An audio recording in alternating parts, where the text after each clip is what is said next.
See, we got anybody in here yet?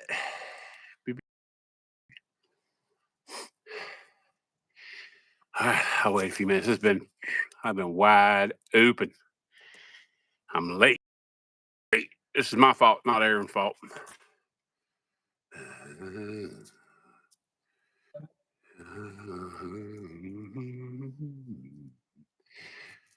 Okay, I sent the invite link.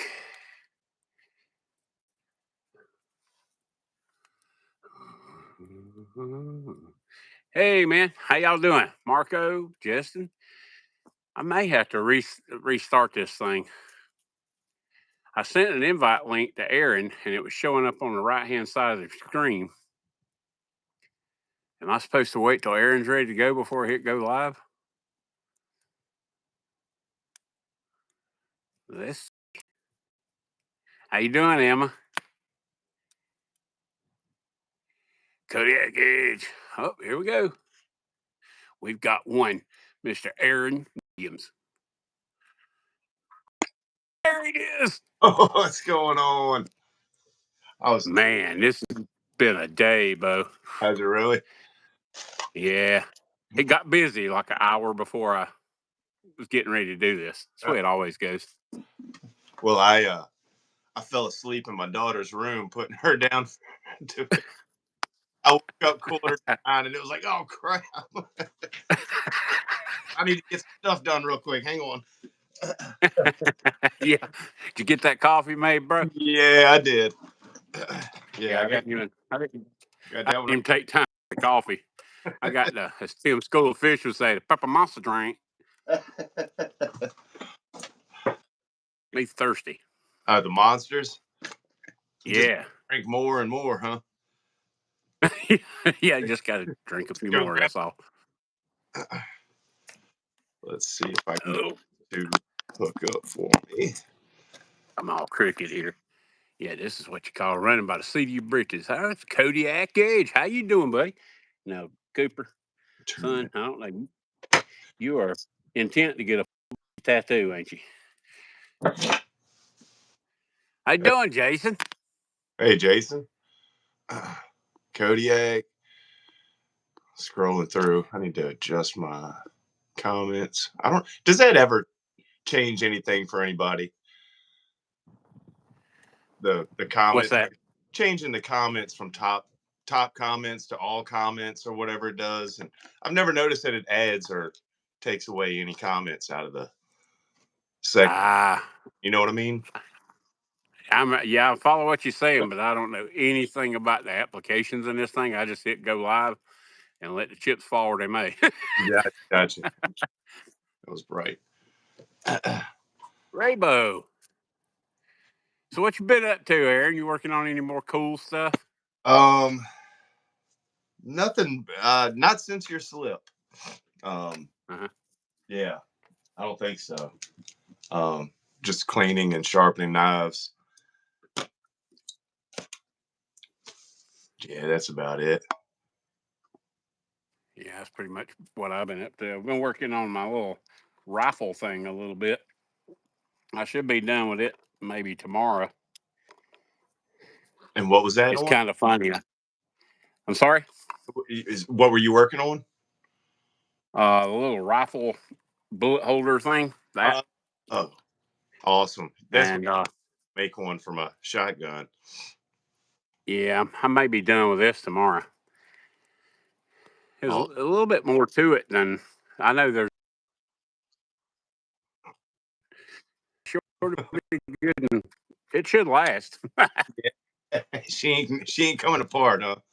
No, it ain't gonna come apart. I glued it and scraps of leather like this, and I was gluing it together with the was it Feeblings or Fiblings or however you pronounce that, wood glue or leather glue. Mm-hmm. Here, this barge. Have you ever used that? No, I haven't. Man, when that stuff sets up, it's not a suggestion. It's freaking glued. But that can be good and bad, you know. Yeah. No adjustments. Yeah. You're like, yeah, the adjustment started, toss it in the trash and start over. let me grab my phone charger. Go for it. Yeah, I'm at 98% and my battery bank's in the shop charging. 98% should do pretty good. Yeah. Cool.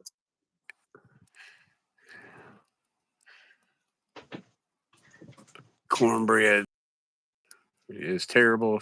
Go in the house, brother. Yeah, out here today, as you can tell, last time I did a live, I was trying to get into the fire pit. And tonight, I'm trying to kind of get away from it a little bit. As the time I started, it's at 63 degrees. Oh, wow. That's insane. No wonder everybody's getting pneumonia. Yeah. I said, Tyler McLeod just got in and cleaned up a Stray 51 OT. Nice. Heck yeah. Yeah, they're big. Yep. I owned one of them before. Ain't no way Cornbread's phone's charged. It's not over yet, Mike. What's up, Mike?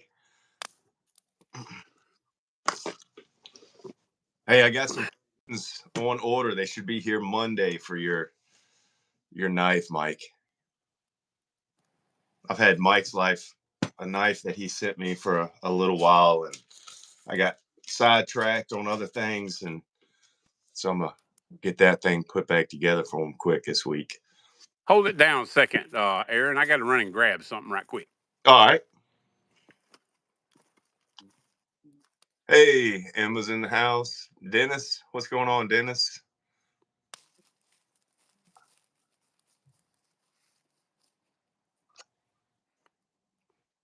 Trying to catch up on the chats. Raybo, Marco, how y'all doing?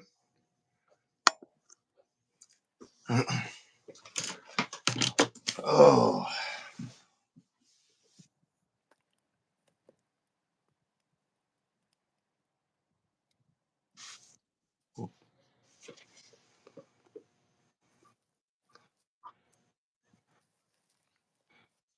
Jason, speaking of falling asleep, I actually just woke up at, well, half hour ago, 8:45. Probably got some little bags under my eyes still trying to wake up. I fell asleep with my daughter, putting her down for bed. Well, I'm glad you're here, Dennis.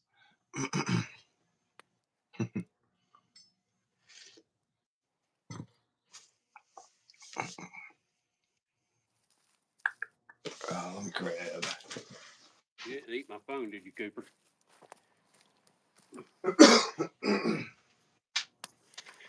Sorry, but I had to go get something. I opened the mailbox today, and I want you to look at this. A fella in here named Todd Lovell.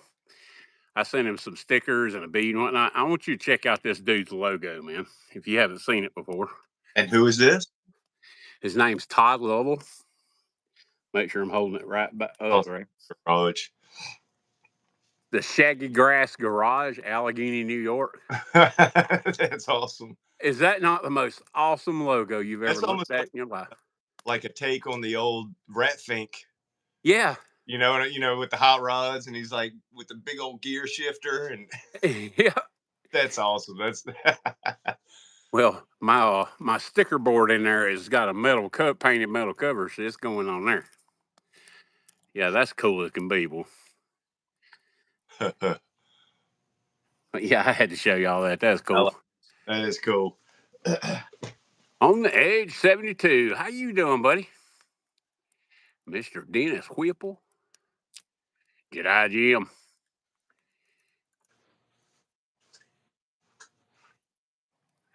Rat feet. A long time back. Yep. Yeah, I got a few Rat Fink things around my room. Yeah, if I don't get my shop cleaned up, I'm gonna have a few rats around.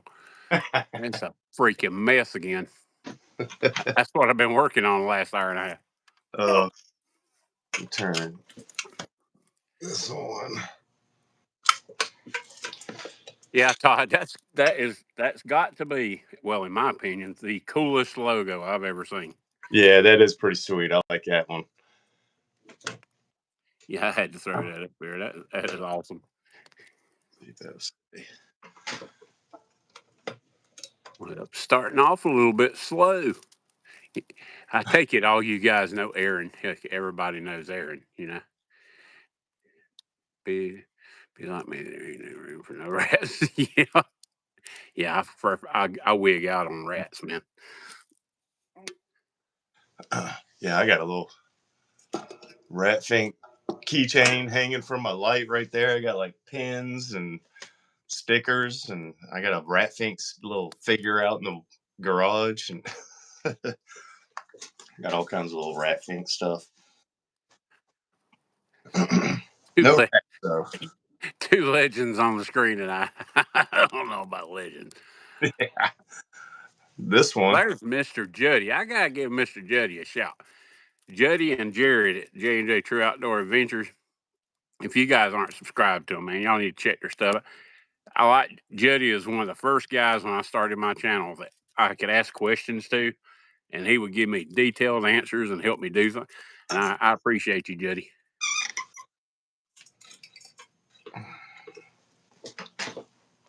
We offer fast service no matter how long it takes. Let me do my old man glasses here. Are you froze up there, Aaron? I shouldn't be. Am I? Do you guys look? Does Aaron look froze up to you guys? He looks like he's looking to his left at a something. No matter how.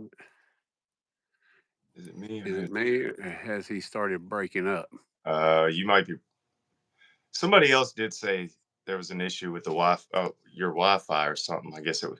You look clean on my end. Yeah, it's your side here that's frozen up. So that's what I'm talking about. I don't know anything about this applications thing. He's fine here. So Aaron looks good to you guys? Man, so I'm frozen on your screen. Yep. That sucks. Yeah, it's weird. I wonder if I could back out and come back into the chat or into the feed.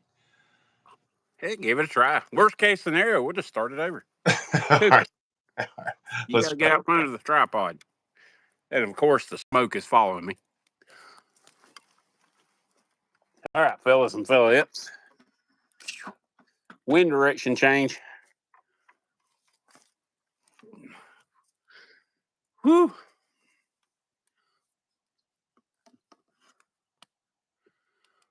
All right, let's see. Hey, Ron. All right. We good? Now I can't see at all. This is on my end. Oh man. I got a 4-bar signal.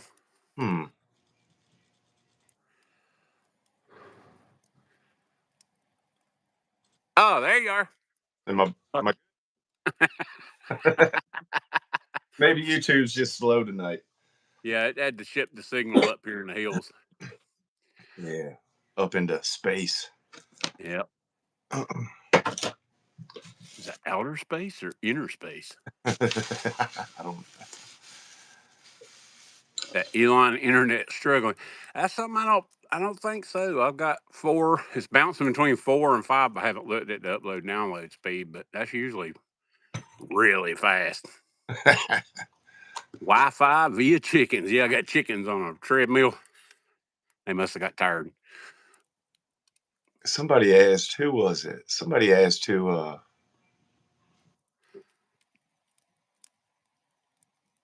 let's see. Somebody asked what we were toting. Oh, on the edge. Yeah, what you got on you? Well, right now, I got something I just kind of finished up today. And I think you've already seen this. I made that I tried to make it like oh, cool. The light sucks, but called? A little light bar. I was shooting for a like a red velvet cake color, Okay. and I can see it. and in here I made this little side saddle, and it's pretty tight too. Got my little cross on one side.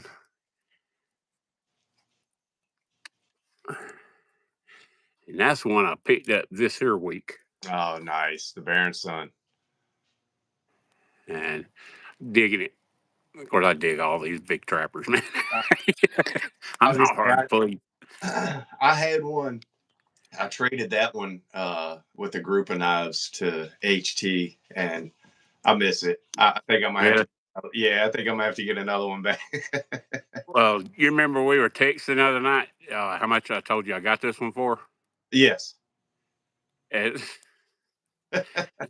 couldn't say no. I mean, it was just crazy. Funny. And I know one of them. Hold on a second. I wasn't prepared for this. I laid a couple of things out, and now I'm blinding myself with this light. Oh yeah, yeah. I whipped out my little Richter slip here, and this is the other one. My other little whatnot. So, I got mine in. Oh, really? Yeah, I got mine in yesterday. I actually still sitting on my table. Yep. Yeah, when I saw it, it was like, oh, that's the one he got this. Yep. But yeah, man, this thing is snappy as can be. But yeah, this one he started the. There's a little unevenness. It's not even with the bolster on the scale right here. I may try to fix that, or I may just leave it alone. I don't know. It don't bother me. Yeah. That thing came up on a bid, and one person bid, and then I bid, and that's where it was at. Dang. $22. It's crazy. Great. I don't remember what I paid for this one, but I remember it was a heck of a deal. But because he had like 3 of them, and this one, I don't know if I can get it to show or not. Probably not. Well, you can kind of. The shield, I think the shield had popped out at one time. So when somebody old man look, somebody glued it back in. And it's just kind of raised. It's not flush. It's kind of cockeyed a little bit, but yeah, I think that's why I got this one for so cheap, because everybody knew the other 2 they were perfect. So yeah, I was like, I'll take the messed up one. Well, heck, I don't mind being cockeyed. It matches me then. Right. If you look at it with the wrong side, it looks right. It looks straight. Yeah, I've found. Well, Aaron and I were texting the other night. My first trip on. Well, he sent me a link, and I got on that whatnot, and you have to put in all your little details and everything. And I started watching this feed that he was watching, and some of them on there, you'll have like guys with Chinese flippers and stuff, and then there are channels where they got just absolute gold. Right. And or that one. The ones where they're just like Pakistan Damascus knives, Yeah, stuff is kind of up my alley, but yeah, I like all that stuff. But yeah, this guy right here, he was getting rid of knives. I mean, he moving them. And I don't know, but you got to be careful of that whatnot. Yeah. I snagged this. Speaking of China knives, snagged this off of whatnot for $18. But it's just oh heck, I like that. Yeah, marble Skinner. Yep. But I mean, and she's sharp. She came sharp. That Moore maker, I need to slick up a little bit. Yeah. But yeah, I've always liked those kind of clip point Skinner blades, if that makes sense. I like that kind of clip point Skinner blade. The ones that I'm not crazy about are one that looks like Aladdin's shoe. Yeah. That goes up in the end. I mean, those things like an Arabian sword or something. Yeah. I mean, I don't mean to be gross or anything, but every time I've ever tried to use a blade like that, like field dressing a deer or a hog or something, you bust the guts every time. Oh That yeah. little point sticking up, and Yeah, oh yeah, god, curling so much. Yep. yeah, because you got to have room to as you're skinning, the knife has to go back somewhere, and it seems Right. to always find them guts. Oh, I got another one here. I got to give my customary holler at Mike's Life. He gets mad when I do that. Not really mad, but he's like, quit talking about me. But I knew I had one of these, and I found one of my boxes that I've been looking for a while. Uh-huh. And I got something else in there I'm going to tell you all about in a second. But Uh, what's that one? it's a 12. Oh wow. And I remembered I bought it, and there's just a tiny bit. I don't know if you see a tiny bit of surface rust on the blade where I put it up, and it's been put up for 5 years, 8 years, whatever. Right. And I'm gonna oil her up, and she don't need sharpening. No, That's, they come screaming sharp. I mean, it's scary, son. Uh-huh. Yeah, I think I'm gonna do the old drill a hole, put a lanyard, goof around a little bit, and might make some bushcraft videos with Yeah. Um, I've got it. I got the number. I think it's the number 8 that I have. Make sure it's not locked. Yeah.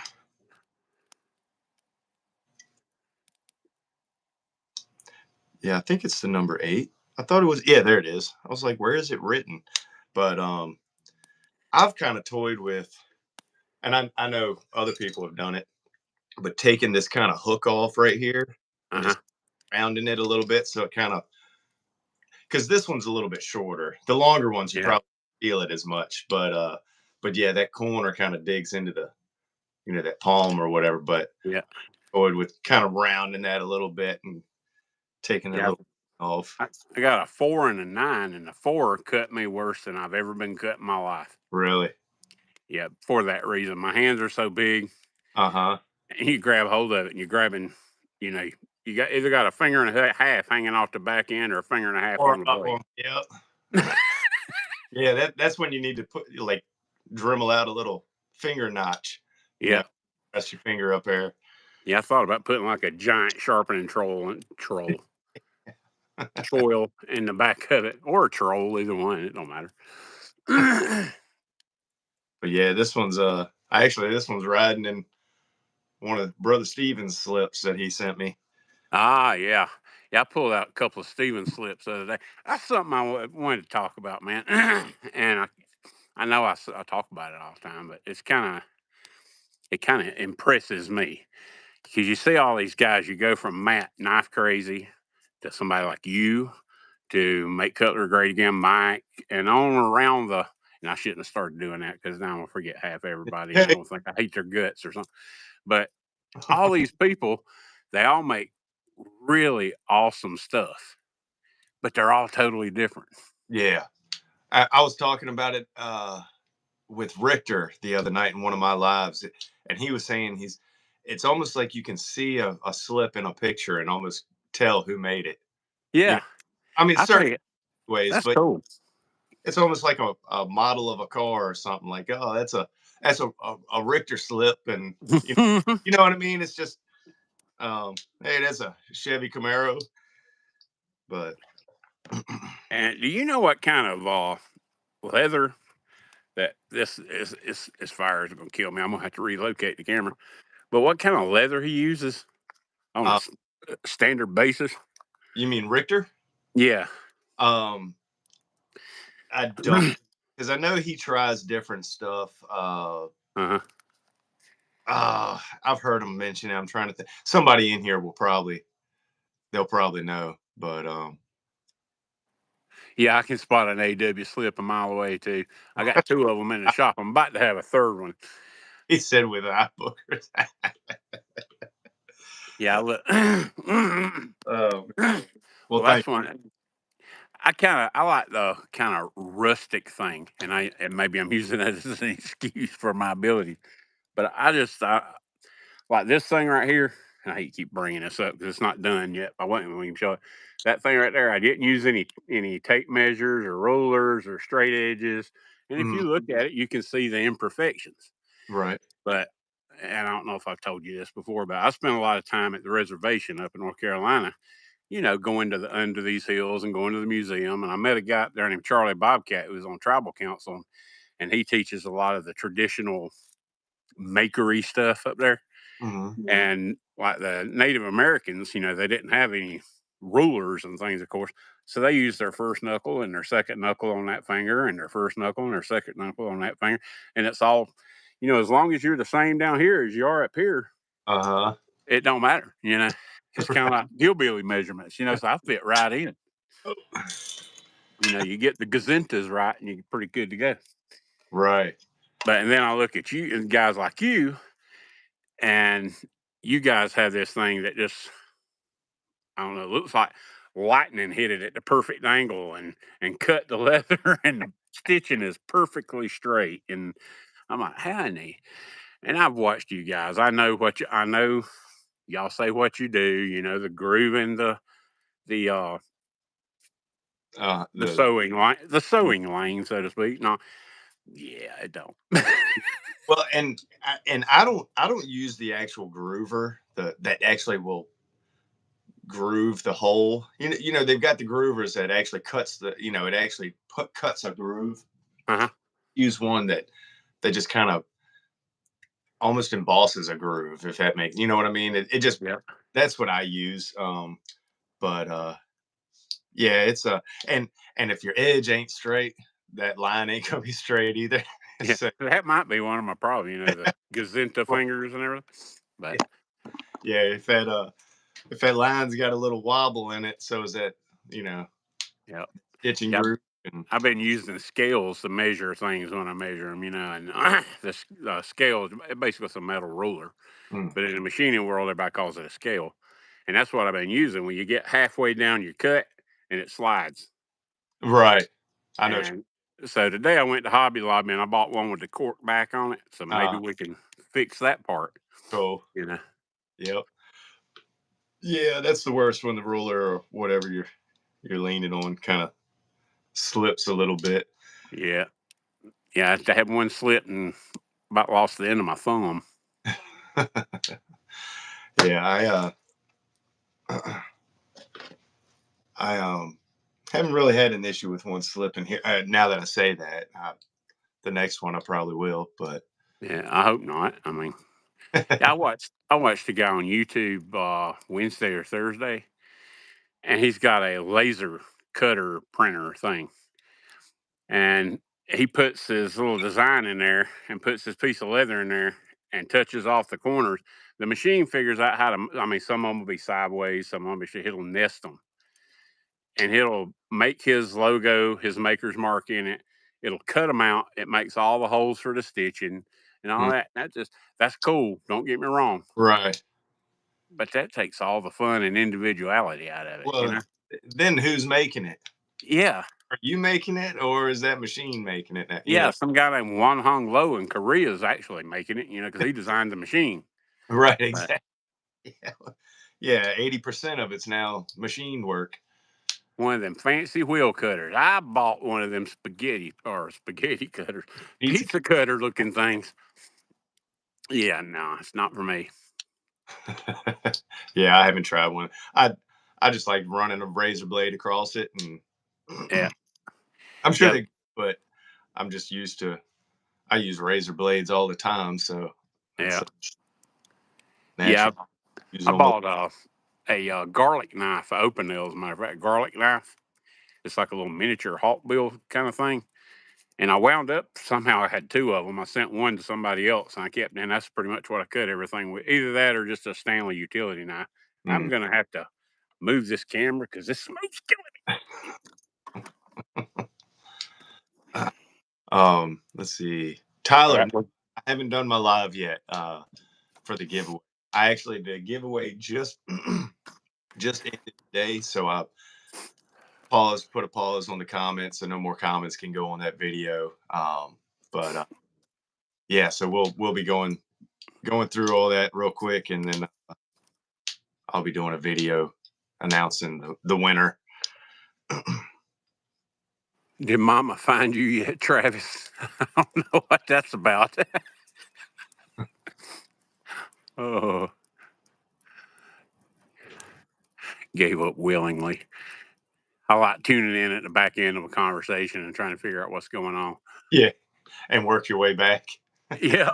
Oh, Yeah, that's look at. about. Yeah, I noticed a minute ago back in the chat, somebody said I was talking about the Wagon Wheel. It's between Easley and Pickens, South Carolina. That place is,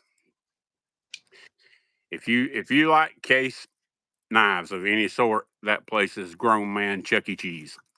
Oh yeah, I would love to go. Wait, when y'all, Mm. well, you posted the video, I think, of the inside. Mm. Yeah, it was, or a glimpse of the inside. But yeah, it was like, man, I want to go there. Yeah. Well, they had a excuse me, a folding hunter down there. It was white pearl. They call it pearloid or something like that, and it had the cigar band on it, and a 2-blade folding hunter, and they were having the case event down there.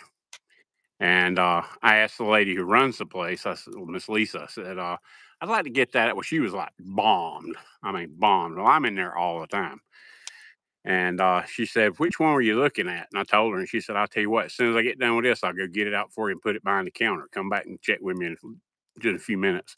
Huh. Well, I went and got some hot dogs, and I forgot about it and walked out and went back the next week. And she had got it out and set it on the counter, and somebody else walked by and saw it and bought it. Oh. And take a while. It was a 98 model, a 98 model, a 98 year, whatever. And it was a slick knife, man. It was CV. I want to say it pearloid. Does that sound right? It looks like pearl with a cigar band. Okay. $79. Dang. $79. Oh. But they have deals like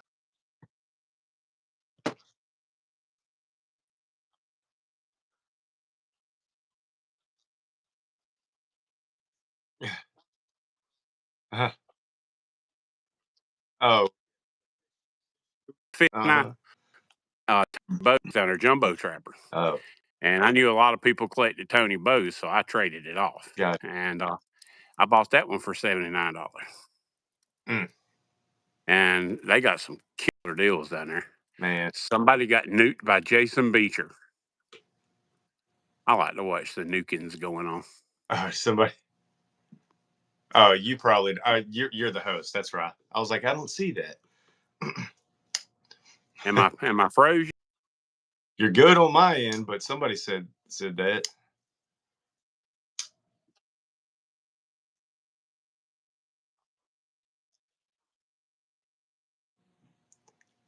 Louis. Oh, and is Travis still in the chat?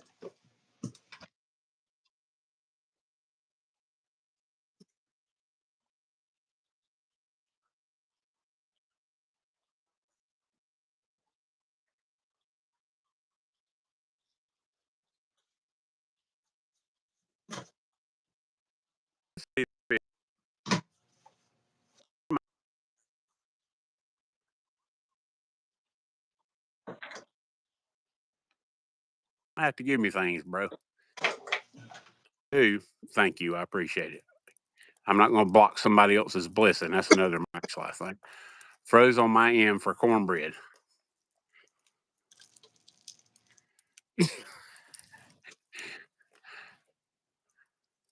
Go inside cornbread. Oh, I saw him say that a little while ago. Is that because I'm freezing? Because I am mobile. This is for the knife shift for Travis. I got some bone handle material coming for a cane, but for a knife that he has sent me. So yeah, we're gonna be putting together modifying a bit a electrician knife. Ah. Yeah. So that'll be a fun one. I know he's been waiting on that one. I've been trying. I tell you, those electrician's knives are fun, man. Yeah. I carried one of them things for a long time at work. Really? Yeah, I still throw up my little leather doohickey majigger bobber every now and then. Mm. Yeah, Travis. So like I said, I know he's excited for that one. He's been waiting. All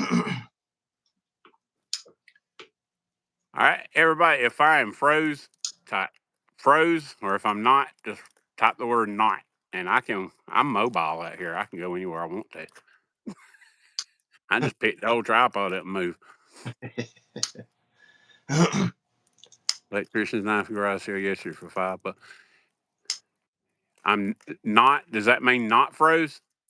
Not now. Not. I guess we're good now.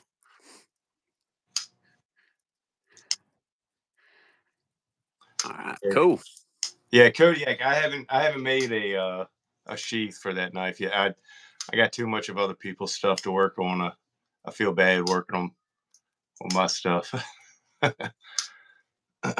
Yeah.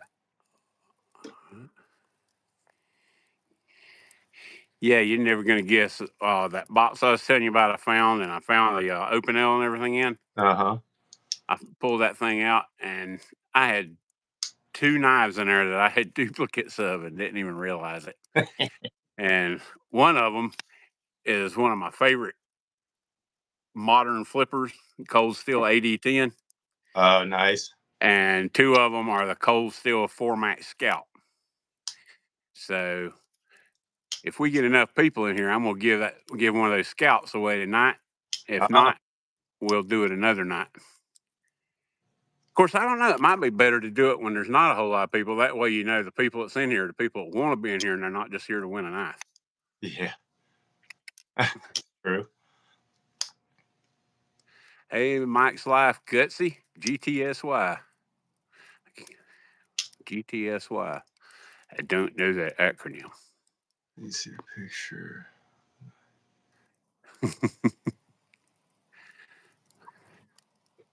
Oh, there's Travis. Yeah.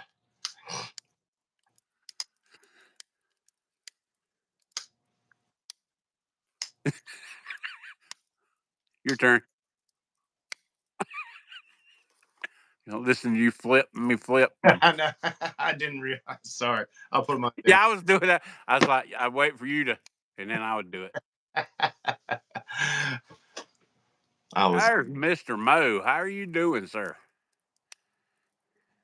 Glad to see you too, Chris. Yeah. Oh, I'll show what I toted. I actually posted a picture on Instagram of my tote, but I've got the on my hip. I've got. Oh yeah. I get the.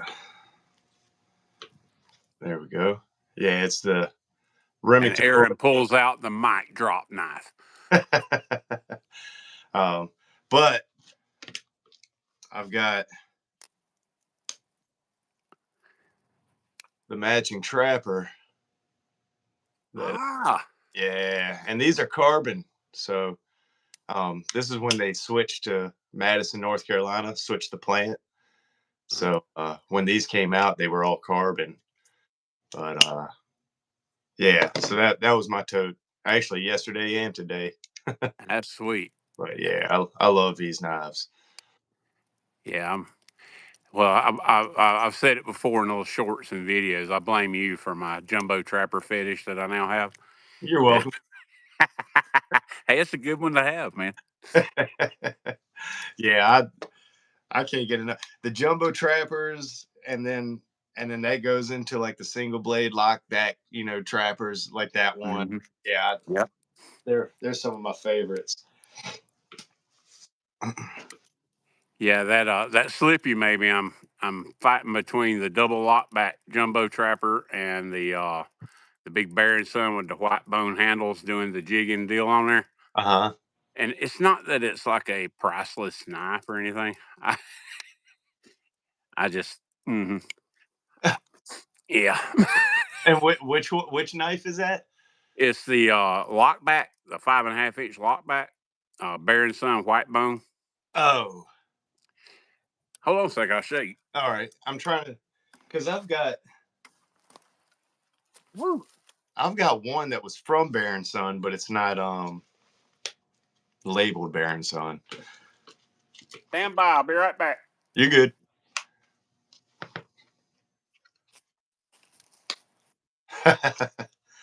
Nah, I don't think I could do that, Kodiak. I got steals on both of those knives too.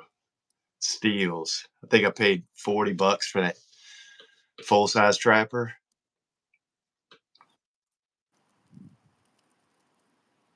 But yeah, I'll show y'all a clasp knife. I got a nice old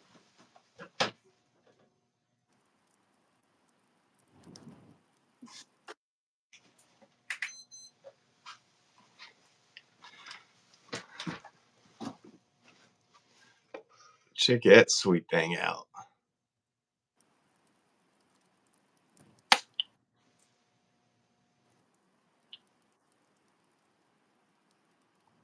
Got old gold dust.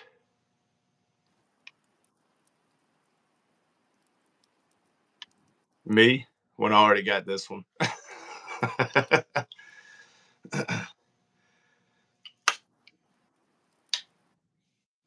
Yeah, this is a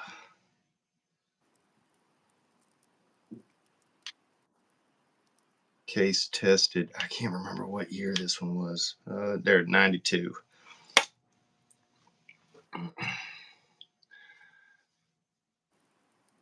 Yeah, the gold Stardust. I've got it up there with some of my other glittery knives. But, yeah, I got this one from 865 actually.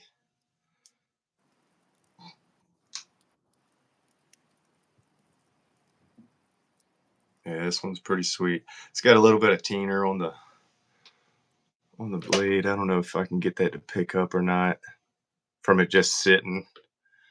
You know, you can see the line across it, you know, when you open it. So I need to clean it up. But God, that thing's got some heavy springs in it, or a spring. Man, Gary, I just sold an exchanger.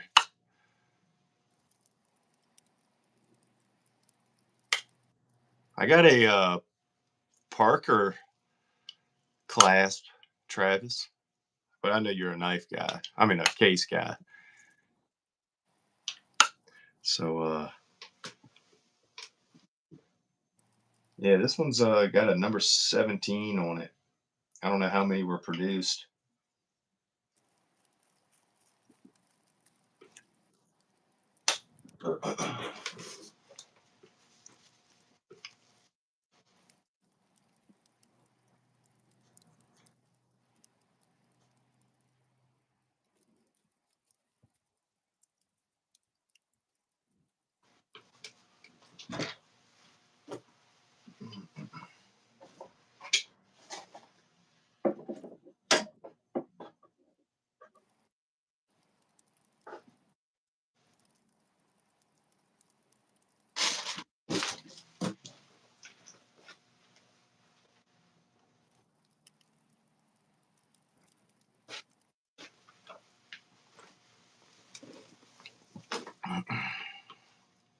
Oh, Mike's out.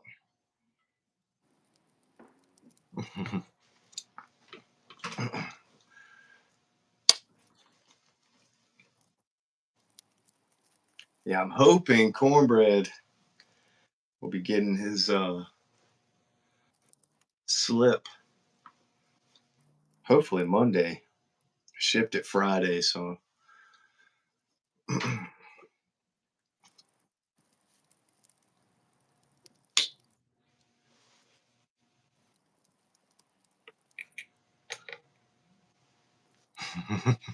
I don't know where he ran off to.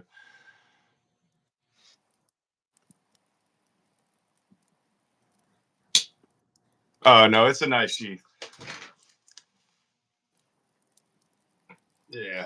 So I got my Leatherman and my. I know some people don't like them, but this is the Baron Sun kind of holster holster sheath, and I love them. I'm a big open top sheath fan. So yeah, I actually HT had one, and I actually got one off of him. So I got like 4 of those things now.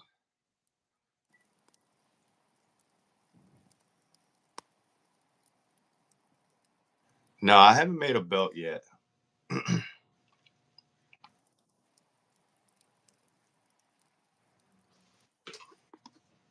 But God, that could probably be the easiest thing to make, huh?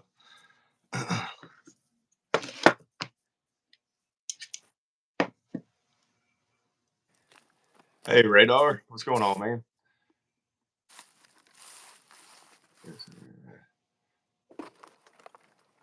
Yeah, I appreciate you keeping a lookout, Chris. Thank you, man. Just in case. Well, I decided to come back. Oh, I'm glad. I was looking I was everywhere running for out. that daggum knife, and I remember I put it in one of my little containers of mineral oil, get it all oiled up. But it's basically the same knife as this. Oh, okay, But yeah. it's the white bone. I've got that one. And now the smoke's killing me over here. We're gonna relocate again. You need to get a fan out there to Whew. slowly push it away from you.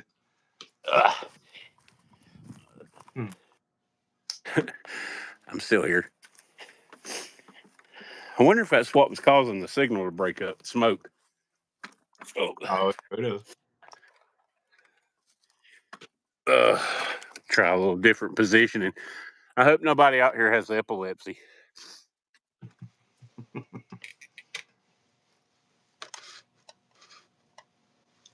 Yeah, I wanted to show you something that I got out of the mailbox today. And this is like you've got to be kidding me. It follows the beauty. There must be one gorgeous person standing behind me.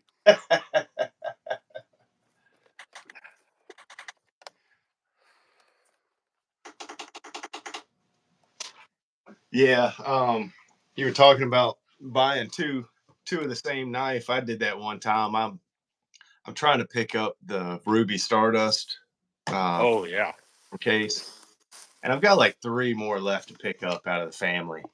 And I at one point, they're all out now. They're all up on my shelf up there. But at one point, they were still in the boxes. I hadn't opened them all. I mean, I opened them when I got them, but put them back, But because they're, I'm not using them. I'm basically buying them because my daughter's name is Ruby. So Yeah. like, well, let me get all the Ruby Stardust. So, anyways, I ended up buying 2 of the 47 patterns because I forgot that I bought one, and I had one of those senior moments, that everybody talks about. Yeah, and so now I got 247. So one of the 47s is a user. The other one just stays on the shelf with the rest of them. But Cooper. I love you too, son. You're not a lap dog. Yeah, I wanted to show you this.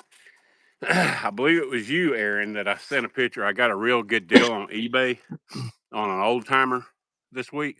mm-hmm. And I opened the mailbox today and I said, oh, hey, there's my old timer. And I know probably hard to see because I just moved away from my light to keep from not suffocating. Right. But this is I know it's a 125, but anyway, that's what it is. Okay. And I got it out and said, oh, there's that knife I got on eBay. And I got a real humdinger deal on it. The liner lock, cool knife.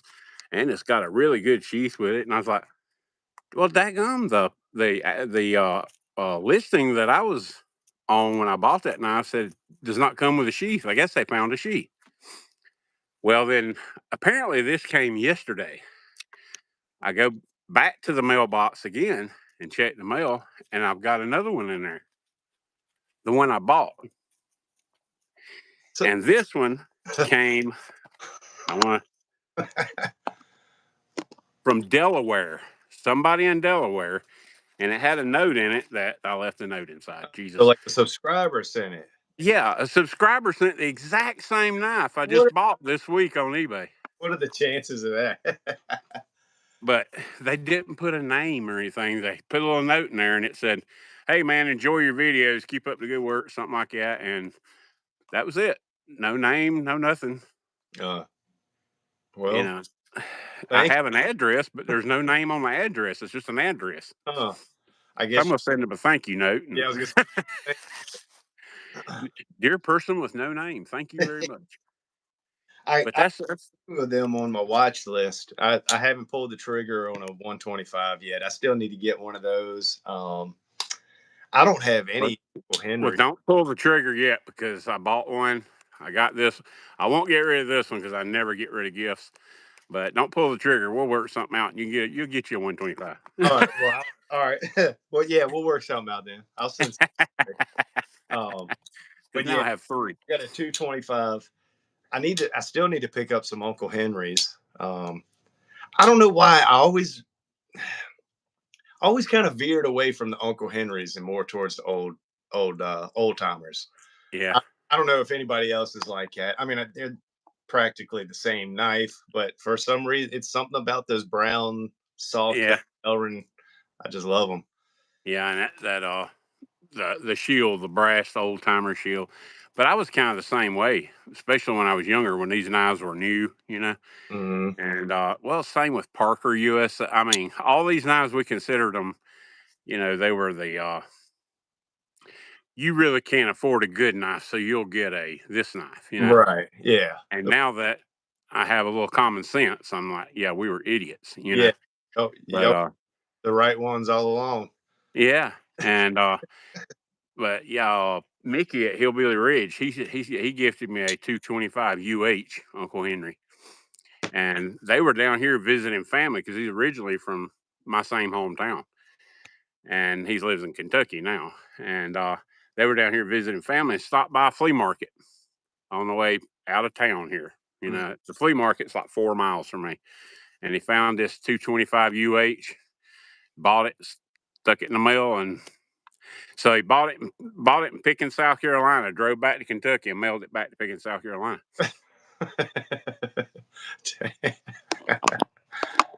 But yeah, I got to meet him and Miss Jenny at the Wagon Wheel down there, that case dealer. We had a ball. But yeah, if somebody happens to be watching it, sent this, I do appreciate it. It Yeah. will not leave. Put your hand, wave in the chat or something. Yeah, do one of them. Bushcraft rebooted. Buy once, cry once. Yep. Yeah, I'm about to do. I talked myself into it. And I talked myself out of it. I talked myself into it. And I talked myself out of it. And I finally have placed the order for my Winkler. So it's going to be like 4 months before it's done. And I'll probably have buyer's remorse every minute of my life after I get it. Yeah. Big Jim asked how old I was. He thinks I'm 30. I'm 40. I'll be 41 in September. Oh, dude, you wouldn't. I mean, when you meet you face to face like we did down in Ellaville, you look even younger face to face than you do on YouTube. I guess I get that from my mom, probably. My mom has always looked younger than what she is. And yeah, get it from my mama. Oh, George Bramblett's in here. I just got a big old package from George. George, I didn't say Mike. Make cutlery great again. Oh, Mike's. I'm either reading the chat or I'm talking, or I can't I do know. both at the same time. And if I read the chat while I'm talking, I just start fumbling and you know. You've been watching some of my lives, haven't you? 2 hours later, we're learning to speak giraffe. But Oh, it's funny. yeah, you gotta have fun with it. Oh, James, let me ask. Did you get your package yet?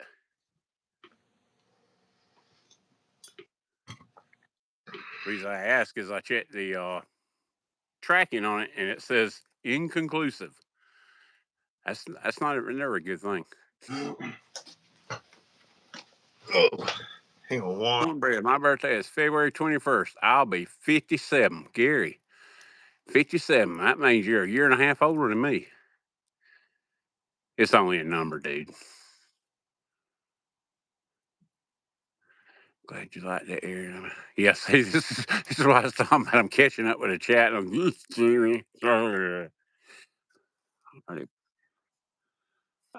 already posted a reply.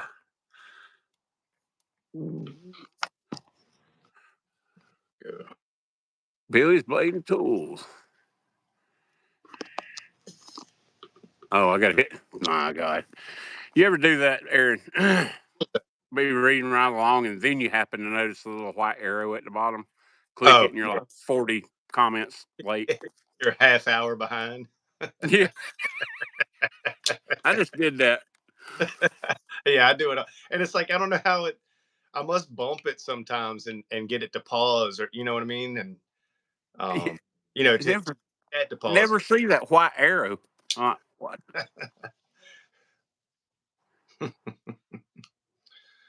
Radio Geek, I'll be 141 years. All right, let's tempt fate and move back over here to the chair. I was sitting on a stump. Oh, Lord.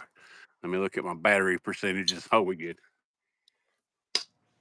I've got a bad habit. I've got everything running on my phone. Every app known to mankind, everything's running. Yeah. It kills my battery, but I'm still like 78%. So I'm good. I did the same thing. I never close anything out. I got like 20 things running in the backgrounds. And yeah, I'll go start swiping windows away, and it takes like 30 minutes. Well, it's noon and my battery's dead.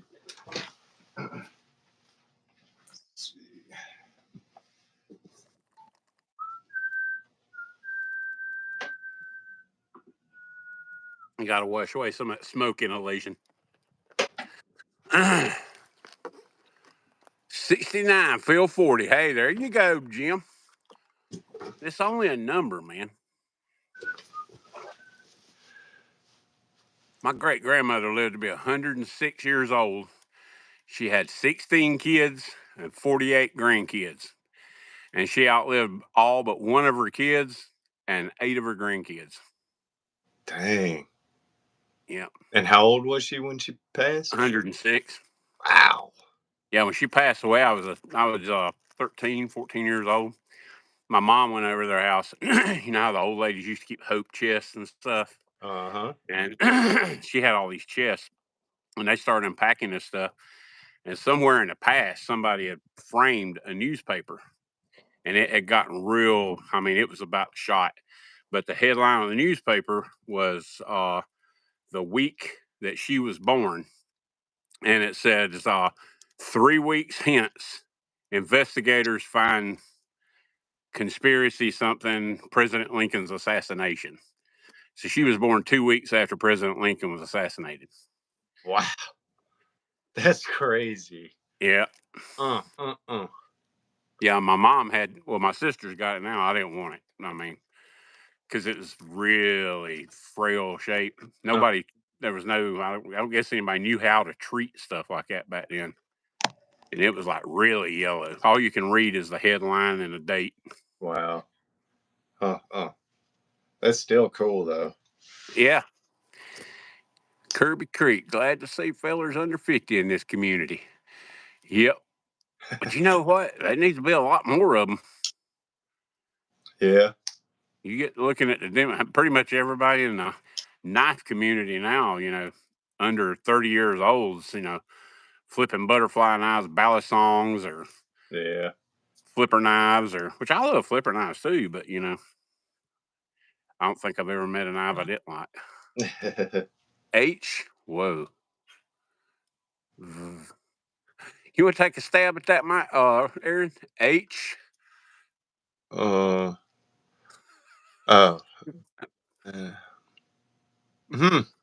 No.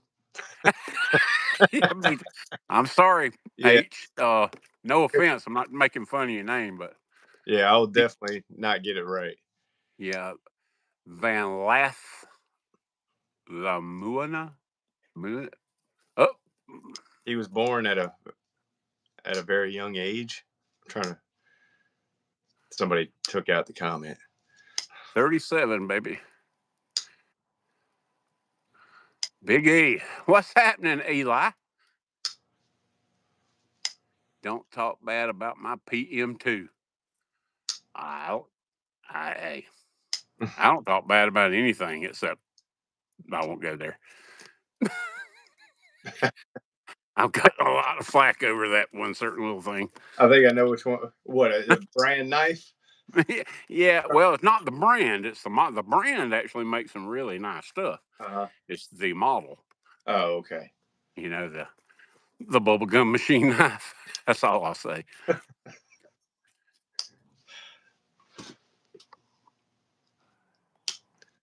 And my mom died before I was born. Okay.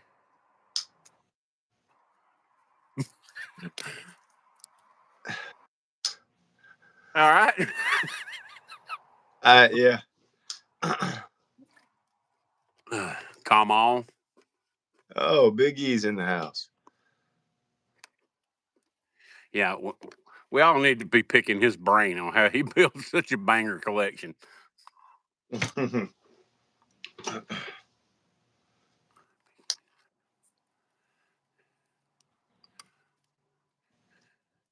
Do who? Huh?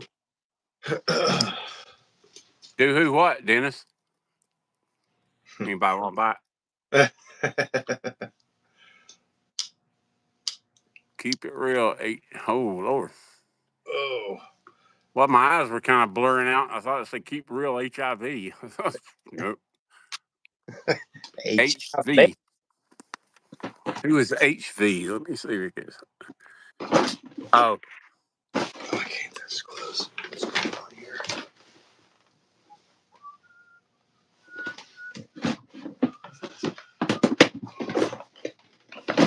There we go. H long name. The Rights. Any tree knocks. No, not unless I go over there and start knocking. You know, sometimes, it's kind of like walking through a graveyard at night. You don't believe that stuff, but you don't want to tempt fate either. Yeah.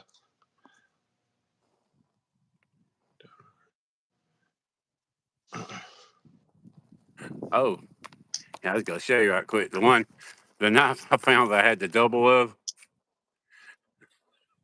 Oh. I don't know how I bought two of these. I mean, you don't just accidentally buy two of these. Because it's a stand back.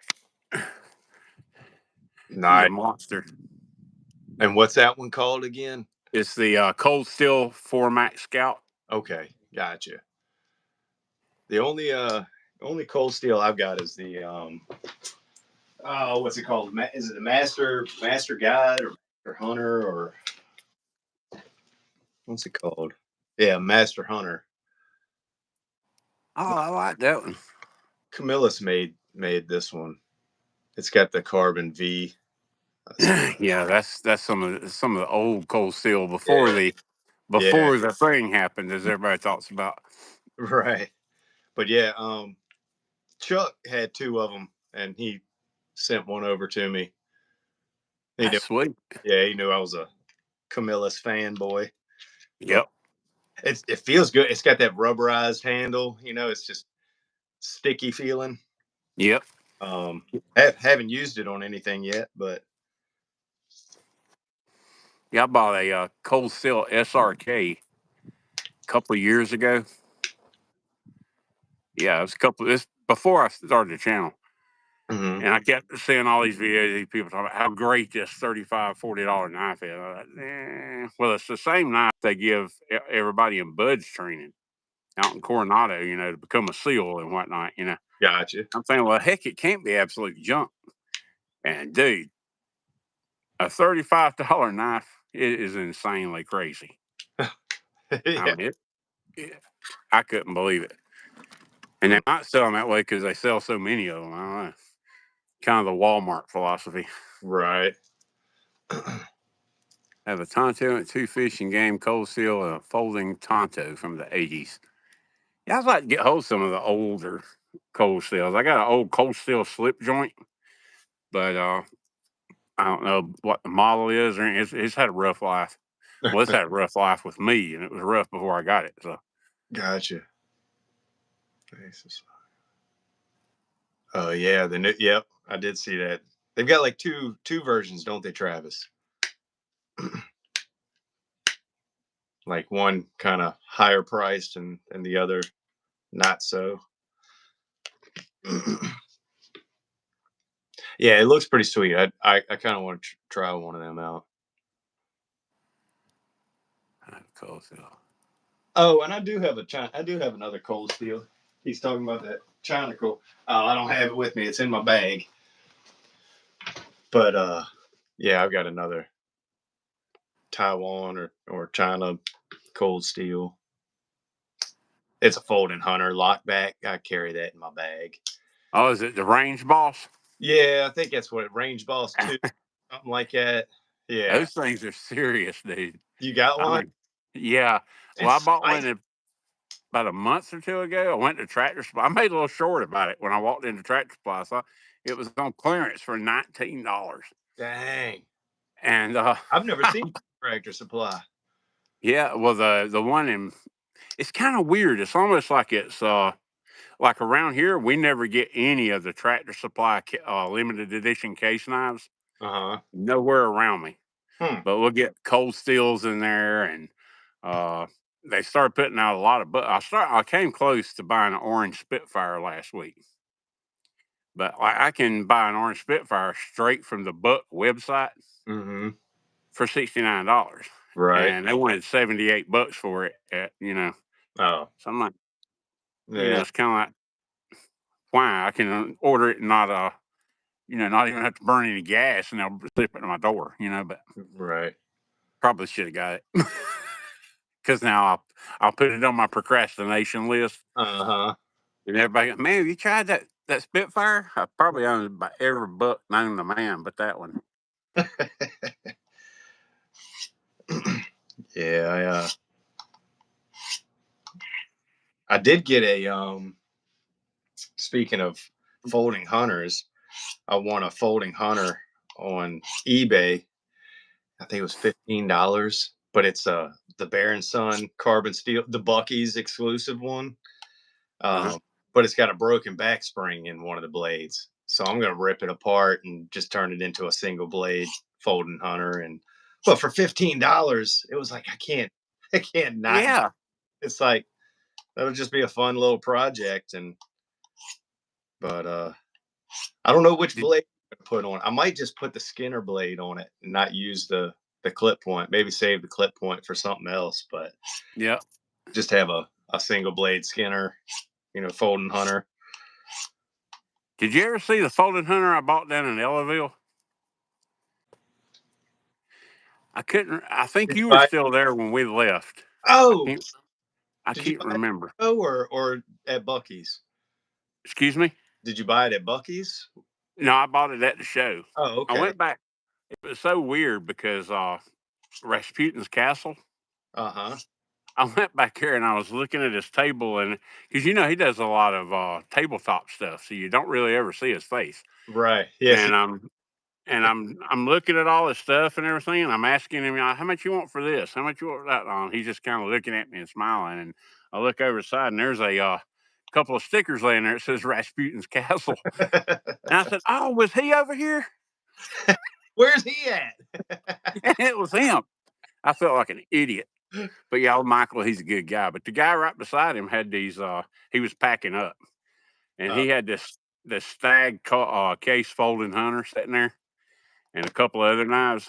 And I want to say he told me he would take $90 for the stag folding hunter if I wanted it, because he was packing up. And he said, the fewer things I take home, the better. And he had a couple other knives, and I'd have to look back through my stuff and figure out. But it was a couple of good little knives. And I asked him if he'd do a bundle. uh-huh. And I got the Stag Folding Hunter. Oh, and there was a case Copperhead in there. Dang. And the other one was a buck 301 for Okay. 130 bucks. 130 bucks for the bundle. Oh. And I mean, you could have paid that for the Stag case knife, probably. Oh, yeah, easily. Jeez. Yeah, I'll have to go back, and I'm not sure if I've seen that one or not. Well, hold on just a second. It's laying right over here. All right. Well, right over here is it. My shop's like right here in front of me. So All right. stand by. I was gonna say I could go back in your videos, but This might be a little easier. yeah, you get less views this way, though.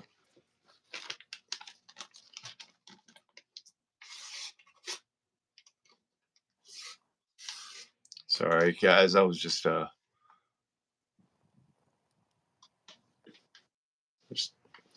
sharpening up this knife. I hate having a new knife that doesn't cut.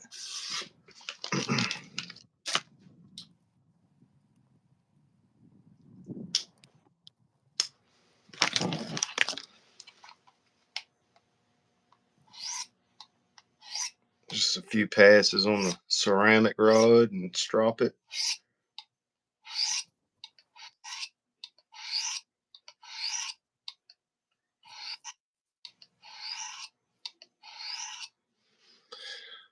Oh yeah. Well, another senior moment, Aaron. Uh-oh. You got 3 of them now? It was laying on the table right in front of me. I did some changing out in this thing. And it's kind of sad because I really like this thing a lot. But it's so big, I think I'm just going to use it for work and make something. The thing that really hurts it are these ears. It makes it too big because I carry two, Oh, pew pew. yeah. And yeah, at some point it starts looking like a Batman utility belt. But and I put that in there. I've had that jumbo trapper in there for quite some time now. But it's the one I bought. That's the Stag Folding Hunter. Nice. And that's case, you said, right? Yep. Hey, there it is. And got the sheath with it. Sheath's perfect. Is that the 6.5 or is that the Stag? I'm about to pee on this fire in a minute.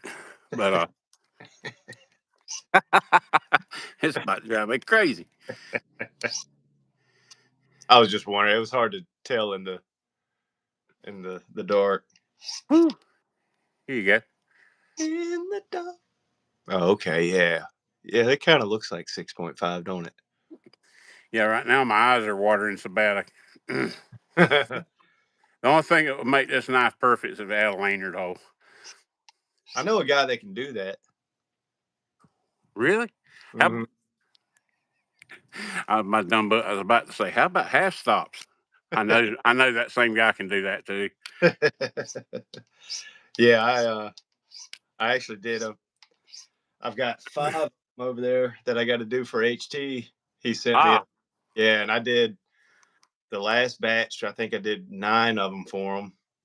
So, and they were all folding hunters, so just put lanyard holes in all of them. Well, I tell you what, I'll let you get caught up. I'll send you a couple myself. All right, sounds good. And this will be one of them. Cool. Yeah, I can do it for sure. But yeah, I never thought. I've actually carried this one a few times. It's probably going to get carried a lot. Yeah, it should. That's kind of how I roll with things. I was gonna say, I may not abuse. Well, I don't abuse any of it, but you know what I mean. Like, there's certain things that I won't cut with certain knives, that I carry, but I'm not gonna go hacking at a tree limb or something like that with my queen knife. Yeah. Well, I like to keep one knife in my pocket. And man, I have totally ignored the chat. I'm sorry, guys. HT, a folding hunter? No. Being facetious there, aren't you, Dennis? But I like to keep one knife on me for no reason, nothing else but to cut food with. And then I carry I probably get a little ridiculous sometimes carrying knives, but it's fun. I enjoy it. I carry, But well, I probably carried more than that, but yeah, 4 main ones on me today. but like that one right there, I got that one down at Blade Show, and Yeah. Terry had got one of those, and I don't know how the patina on that thing's coming through, but I saw it in your short, and that thing looks awesome. I mean, it but it looks like an old knife. I mean, it's just I don't. You know, you can't put your finger on it, kind of deal. Uh-huh. But you can go to the steakhouse and everybody they're passing out these ultra dull steak knives with everybody's food, and you'd be better off with a chainsaw. Yep. And I just pull this out and pop it because that's the only thing this cuts is food. Gotcha. It looks awesome. I was drooling over it in your last short that you posted it in, and I was like, that thing looks sweet. It doesn't look like a 3-year-old knife or whatever it is. I mean, Yeah, well, I bought it last year at Blade Show, oh, okay. Bear and Son booth. Yeah, Gotcha. but Terry went by and he said, "Man, they got those." I think it was like when they first came out, and they were like $69 or something, Right. and they had them for $35 or something like it. It was like half price. And I said, "Well, heck yeah, I'm going to get one of those." Yeah, I love But them. yeah, they're sweet. Um, I actually have customized a few of them, and um, I've got one still left that I customized, that I think I'm going to send to somebody that has a thing for razors, because I'll show it. I transformed this one a little bit.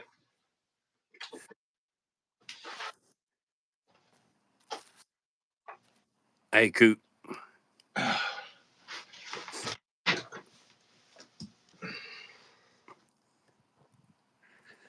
Um, I'm gonna remove the spectacle. Oh Lord, that looks like a Rogers jig bone kind of thing or something. yeah, so I jigged that one, but then I turned it into a one arm. Oh, So that is wild there. yeah, and kind of put a little aggressive, tip on it.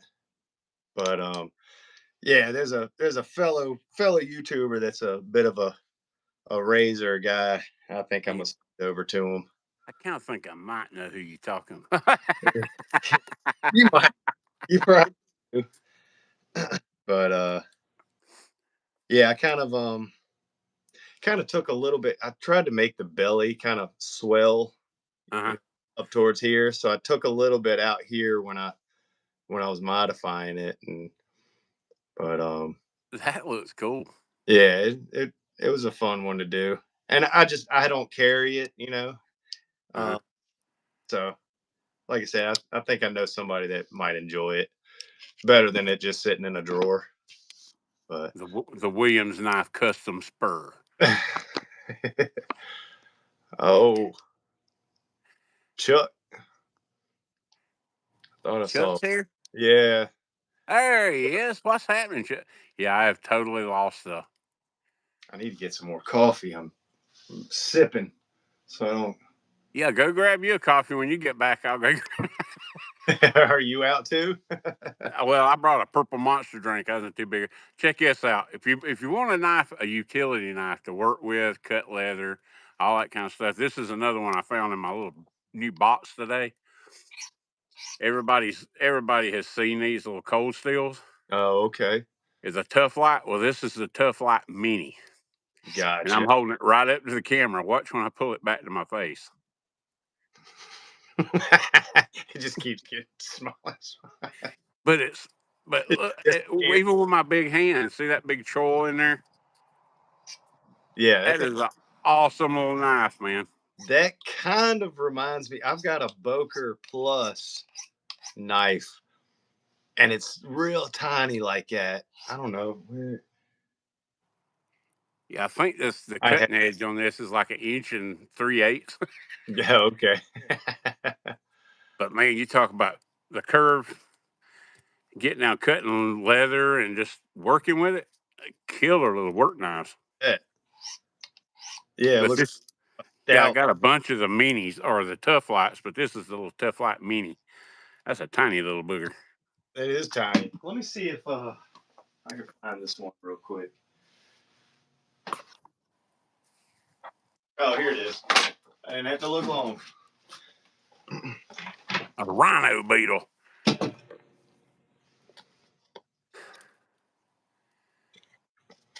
Wally, how's it going, bud? So it's Ah, look at that little thing. Comes with a yeah. little teeth and everything.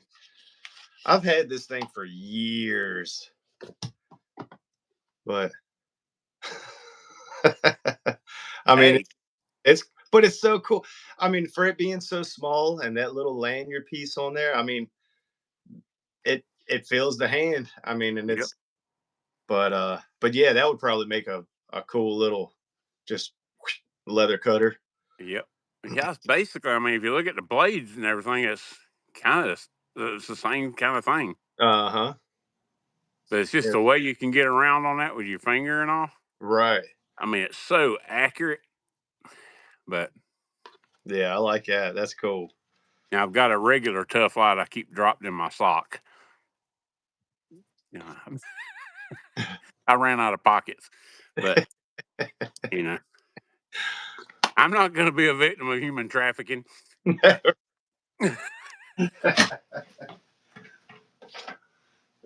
Almost that same knife. It's a neck knife in D2. Which one is that? The Boker or the Cold Steel?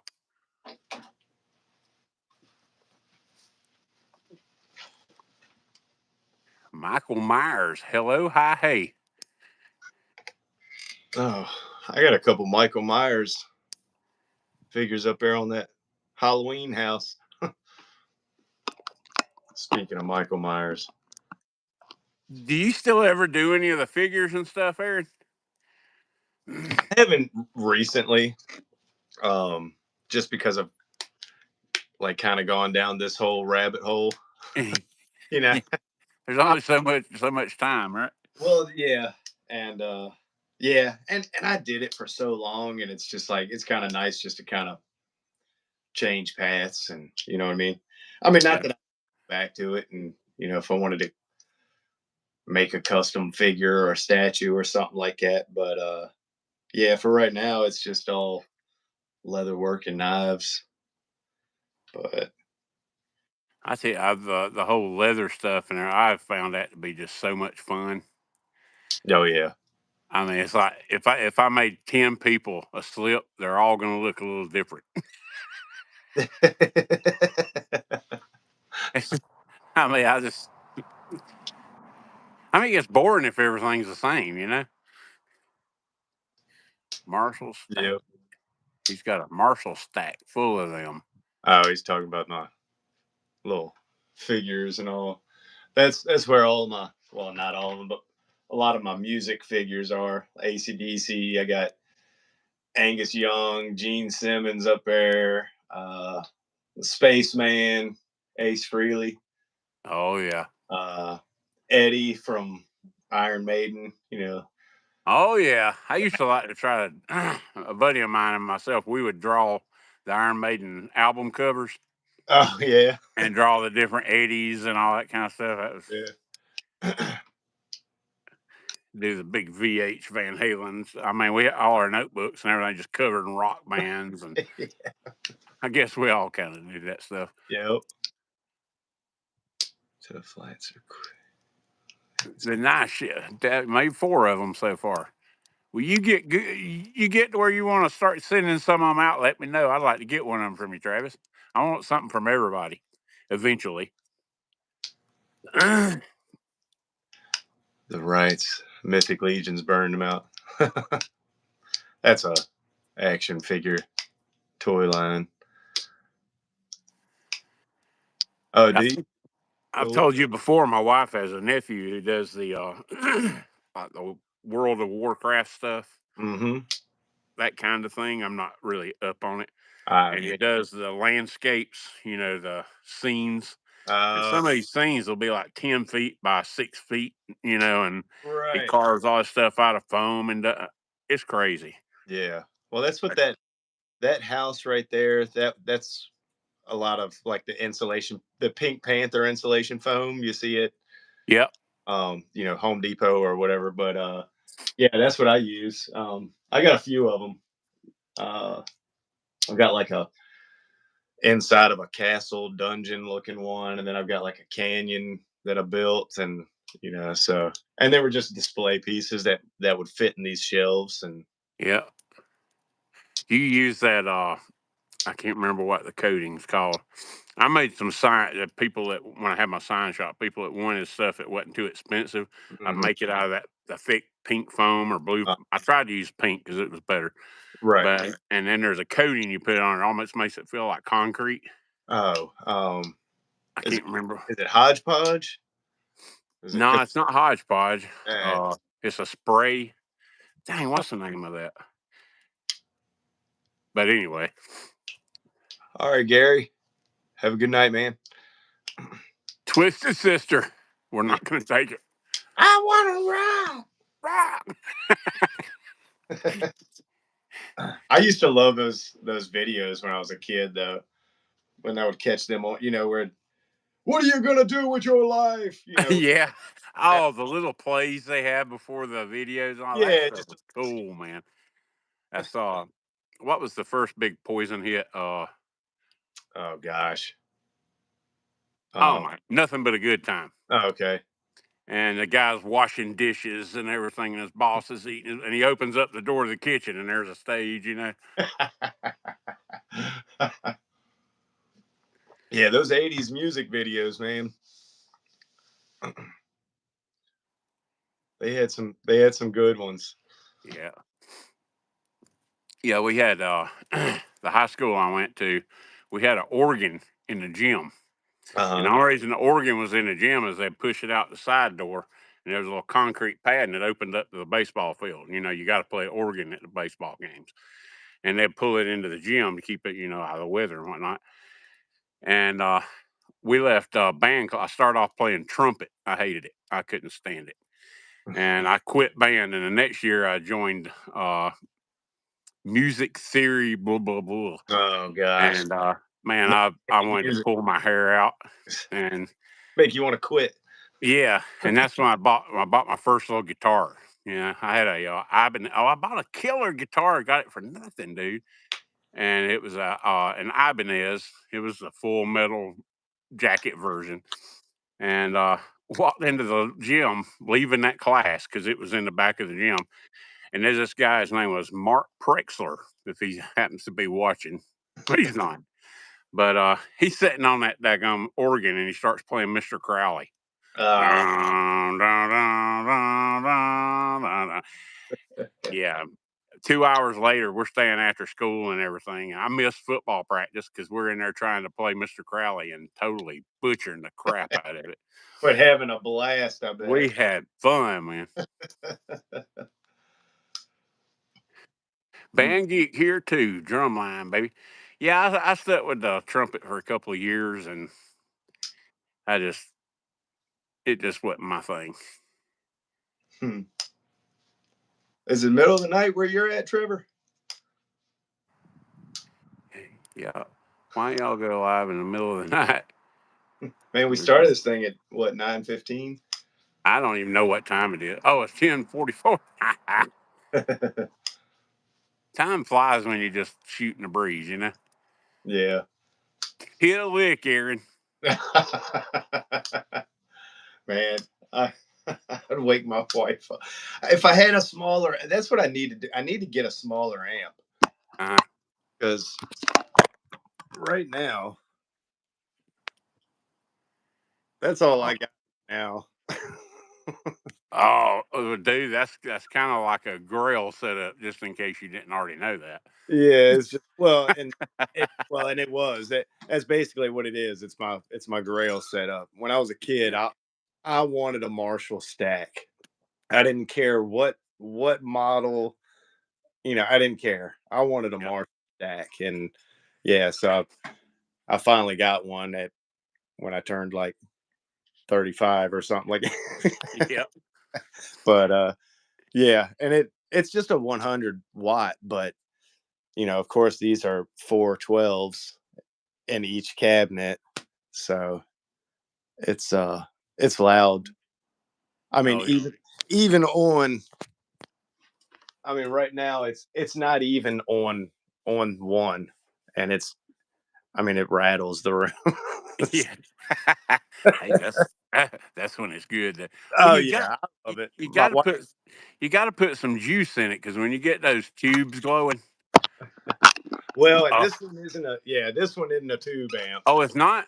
I No. know the old Marshall, a buddy of mine had the hash stack, the 5150 Van Halen hash. The first one had all the stripes and everything on it, and he paid on that thing for like 6 years. He financed it, and but yeah, you had to crank that joker up. When you did, you could look in the back, you could smell the tubes getting hot, Uh-huh. and that Yeah. joker. Uh, can get them all warmed up.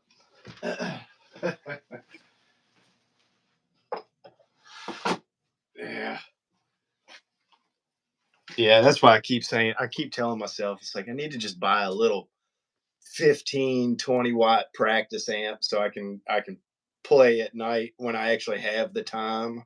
Yeah, Day I don't have the time when my little girl's running around. I come back here and she's back here. I mean, not that I nothing wrong with that, but it's like, yeah. So yeah, I just need to get something small that I can just sit back here and noodle on and. yeah. I bought a pig nose amp, and I think it was like 2 years after the movie Crossroads came out. And I Oh, had to have a pig nose amp. And believe it or not, that's one of my favorite amps I ever owned. really? It didn't sound worth a crap, but it sounded the same everywhere you went. You could take it anywhere you wanted to go. It had batteries, I mean, it Yeah. was cool. But I got a little Marshall. I don't even know what model it is. I think I plugged into it one time, and it's a little practice amp, but it sounds decent. But if you want something bang for the buck, man, just opinion, and which I am no Eddie Van Halen. It's kind of like leather. I kind of do my own thing. But the Boss series, the pedal maker, they have a amp, the Boss Katanas. I got the Katana 2 over in the Uh-huh. apartment. And what's cool about those things, man, is you can plug up a USB cable to your computer, and there are just thousands of people around the world who sit, geeks, and they figure out Eddie Van Halen's tone. Right. Yeah. And you can go download that tone, and it'll change all your settings on your amp because it's all digital stuff. It'll change all your settings, and it sounds spookily like Eddie Van Halen's tone. Now Right. I don't have Eddie Van Halen's fingers, but Yeah. that's the real key. But yeah, you can just with a click of a mouse, you want to sound like Gary Rosending or close to it Uh-huh. at the I, tone. I I had one of it was the Katana 2, it was the 50-watt amp. Yeah, I had one of those and I actually sold it. Um, I think I sold it when I got this stack actually, because it was like I'm never playing it. It's like how always yeah. was stack, and now I kind of wish that I had it back because like I was saying, just being able to play something late at night. Um, but I yeah. wish I had gotten the 50. I got the 100. It was on sale at Guitar Center, Uh huh. and it was actually cheaper than the 50. Oh, okay. And me, my thinking, you never know, you might get a gig someday and you need some power. Not going to happen, but it was it was less expensive than the 50. But yeah, I enjoy it. I plug an old black Les Paul up to it more often than I'd like to admit, and just noodle away. Yeah.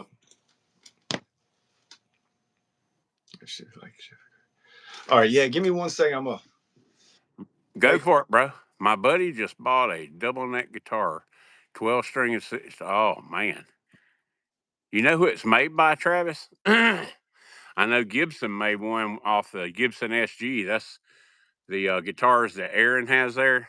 They are Epiphone SGs. Epiphone It's a subsidiary of Gibson, but they look well like the Angus Young guitar. And he had one of those in a double neck 12 and 6, and it's called the Gibson 18-string Razor. And that thing is bad. He used to play Stairway to Heaven on it, and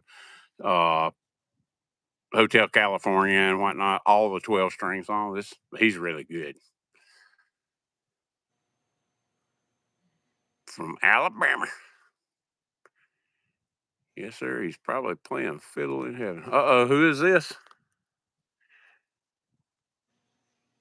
Oh, yeah, Jeff Cook, man. Golly, you talk about one talented guy, man. Yep. Jimmy Page has a Gibson 18. Matter of fact, I think the 18-string Razor is Jimmy Page's signature series.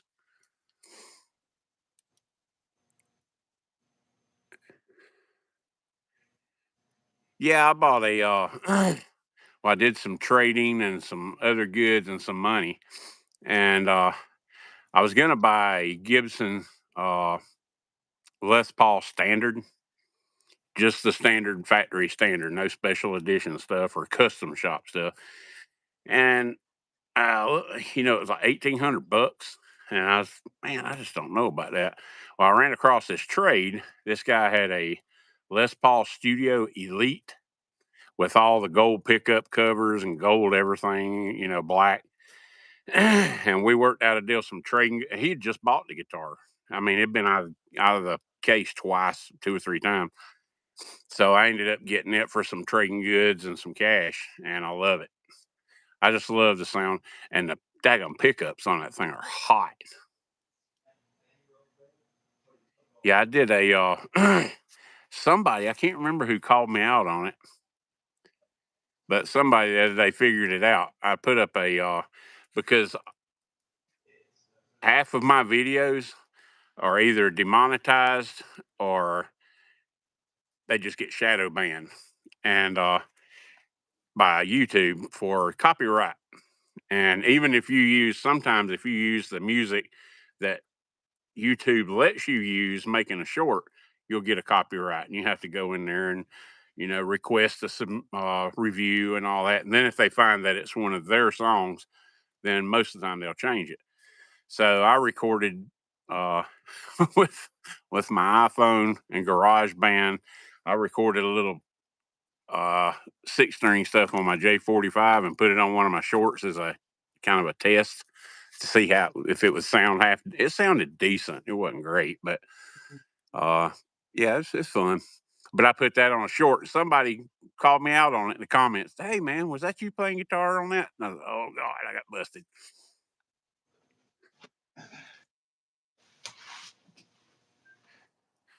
But yeah, I think I'm getting my little intro I use sometime. I've been using the same intro for a year, and finally YouTube started demonetizing and throttling my video back every time I play that intro. And it's got the same music it's had the whole time off of my editor, but now it gets copyrighted every time I post it. So yeah, I'm gonna just record some of my noodling and put it on there and see how it goes over.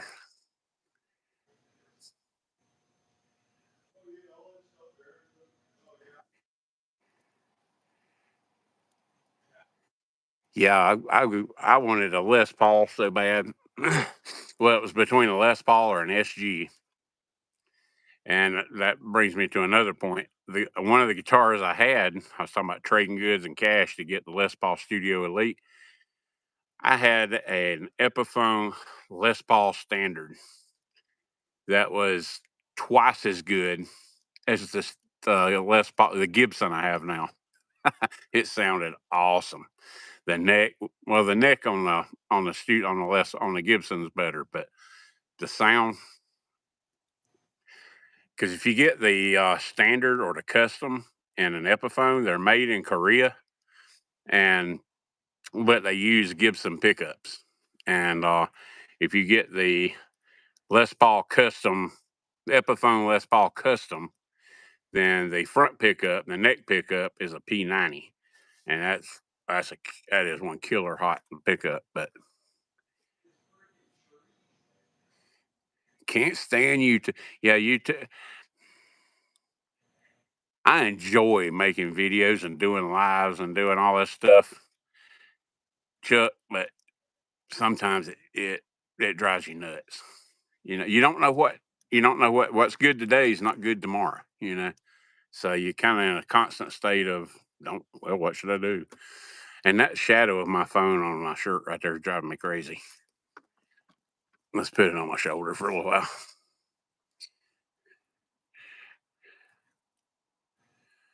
I jammed old Martin tonight for the first time. Oh my God. Martin, flat tops, acoustic guitars. I have a good friend who plays at church, and he's just a strummer. He's a really good player, but he just plays at church, and he just bought a Taylor and paid $6,000 for a Taylor acoustic guitar. And if I was going to spend that kind of money, and you can spend a lot less than that on Martin and get one ridiculous sounding guitar. Yeah, Gibson Hummingbird. I tell you what, man, Radar, you're talking about you wanted a Hummingbird but went with the Epiphone Masterbuilt set. My cousin Jeremy has the Epiphone Hummingbird Studio. And I want to say it's like a $500 guitar. And man, the tone out of that thing, it's a solid Sitka spruce top. It is a killer. Got a mahogany back and sides, and it's a killer. There's nothing wrong with the Epiphone. Well, like I was telling you a minute ago, I got the Gibson Les Paul now, and the Epiphone sounded better. Yeah, Taylors are awesome, but something about, I don't know. I like all kind of music, and there's my bluegrass kind of background because we have a little amphitheater here in the town I live in, a small amphitheater, and they invite people, people from all around, the local area come and play, and there's a lot of bluegrass bands and stuff, and I love going to listen to that stuff.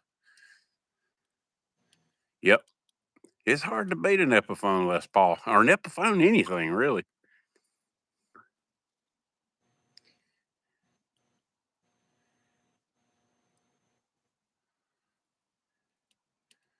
Who's your favorite big band? I take it that's a question for me. That's hard. That's a hard one. It depends on genre, really. I mean, my first love was, of course, Southern rock. Living here in South Carolina, and of course, if you're a Southern rock fan, your favorite band was either probably the Allman Brothers or Skinner. And I'm a huge go watch some of my shorts. I've used every Skinner song ever done in my shorts. I'm a big Skinner fan, and the hair metal, if you want to call it that, by far, not even close, Def Leppard. And get into metal and everything. I'm a metalhead too. I'm a bluegrass loving metalhead, and I love old Black Sabbath stuff and Megadeth, Metallica. I don't get into all the Slayer and all the, no. But I'm glad you're back, Aaron. Because people ask me a question, it's like 2:30 in the morning, and I'm still giving one answer. I'm going back through the chats, just seeing what I missed. Yeah, when it country bands, my number one all-time band is Alabama. Yeah, Alabama's good. Brooks and Dunn was good. Oh yeah, I like now. All that older country, man. I don't like any of the new stuff now. Nah, I tell you what, I love the new country folk movement. Mm-hmm. I love a lot of that. Colton Walls and Zach Bryan. You got some old people in it, Yeah, they got the songs are telling a story. They mean something. Yeah. It's just like when everybody not everybody. I got a bad habit of saying everybody, but a bunch of people got pissed when Beyonce won Album of the Year in country music. She's not a country singer. No. It don't have anything to do with any of the other stuff. No. It's just she's not a country singer. No. Somebody that is in the genre, Yeah. It's like I love I love Nirvana, but Nirvana killed 80s music. Uh-huh. And for that, I hate Nirvana, but I love Nirvana's music. If Right. that makes sense. I know Well, that's just like Taylor Swift and Garth Brooks killed country music. But I like Garth Brooks. I couldn't tell you what Taylor Swift sings. Yeah. But I like to hear some of Garth Brooks stuff. Yeah. You know what I mean? Yep. But there's nothing like listening to Poncho and Lefty and Waylon and Charlie Daniels and all them guys. You listen to what song can possibly beat out? I just went to totally brain dead there for a second. The Legend of Woolly Swamp. Oh God, I love that song. I was just talking about that song to Dad the other night, and I was telling him how I remember when I was a kid, he played that song for me, and it got to that, towards the end, if you go down a You little can hear bit. three young men screaming, and Yeah, you can hear one old man laugh. that was just such a cool part of the song to me when I was a Yep. kid. Loved it. But yeah, Billy Strings is a good one. I see somebody said Billy Strings, Dust in the Bag. That's such a classic song right there. Not a classic, you know what I mean? What was that? Dust in a Baggie? Yeah. Have you heard? Yeah. You've heard? I know. Yeah, I saw Billy Strings at the Bon Secours Wellness Arena in Greenville. What used to be called the Greenville Memorial Auditorium. They tore it down, built a new building. But that dude is, you know what I'm talking. You listen to flat top players, and I listen to people. You can tell people they practice 20 hours a day because there's never a dead string. They're dead on target on everything, and his runs and his just, and he'll be like looking at the crowd like nothing's going on, And I'm like, yeah, it's crazy. Yeah. Yeah. I had a growing up. When I was growing up, we were in a little band, and his dad played the steel guitar, and he was awesome on it. We used to get him to play all the time. Who's dad?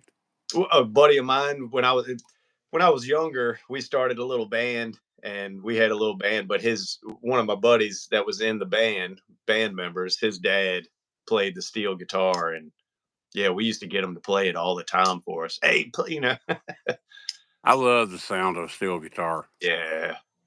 Steel guitar, and somebody that really knows how to play slide. It's like I'm a big Southern rock guy. I've never really liked the Allman Brothers. I like Midnight Rider and a few songs. But dude, to listen to Dwayne Allman play that freaking slide guitar. Oh yeah. That's almost like a religious experience, Does anybody remember Molly Hatchet? Yep. Oh yeah, I've been flirting with disaster a few times. I got a CD of theirs right up here, just on display. But yeah, God, I used to have the album hanging on my wall of the Death Dealer. Frank sitting on the horse. But, yeah, we were talking about Eddie earlier from Iron Maiden. It's the same with that, man. We'd try to draw all that stuff, and I don't know if you had the they look like the brown paper bags you get in a store, the book covers that went over your textbooks. We had those, and they were covered up and all that stuff, and and I remember one day my mom she came through my bedroom, and it was Wednesday because I just got home from school, and we were like, "Did you get your shower?" It was church night on Wednesday. And she looks over on my little table beside my bed, and she sees all these books stacked up with Eddie and all this on there. And we had a talk that night after church about that's devil worshiping stuff. No, it's not, Mom. Trust me.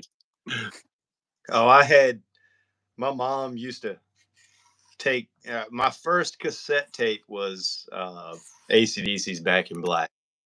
That was the first cassette tape that I bought. And yeah, my mom ended up taking that one from me after she heard some of the lyrics on, like giving the dog a bone and Hell's Bells. Hell's Bells, all the Hell songs. And yeah, but then I think I talked about this in a live that I did, maybe, but back then 102.1, the radio station, it was a rock radio station back then.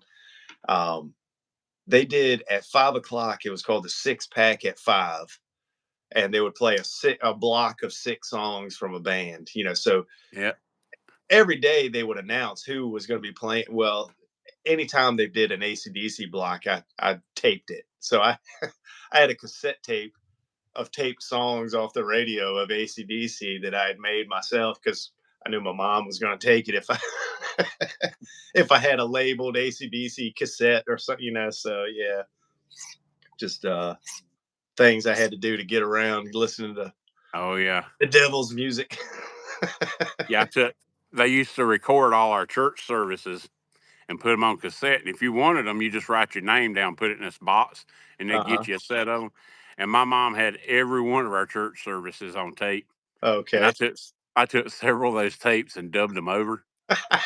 They had the sticker on it that said Pickens Church of God and this date and all that stuff, you know, but it was all like Motley Crue and Megadeth. yeah. Oh, that's funny. Yep. Yeah. I've made many mixtapes. Yeah, you ever make those mixtapes, man, and give them to your girlfriend there?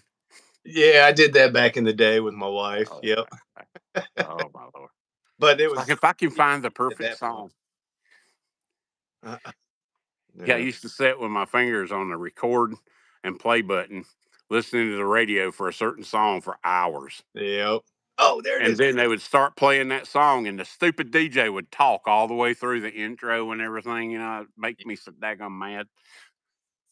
Yep. They still do that. There's a radio station here that it's a classic rock radio station, and in the morning the lady she talks over the whole intro, you know, and they time it perfectly where they go off the air when the singer starts singing the lyrics of the song, you know, and it's like we just missed the whole best part of the song, you know. Yeah, the riff is usually the best part of the song. Yeah, I want to hear the riff, Yeah. drums coming in, and Oh my gosh, I got to point this out to you right quick here. 1911 Loaded just commented they were talking about Beyonce and Taylor Swift while you were gone. Context, folks.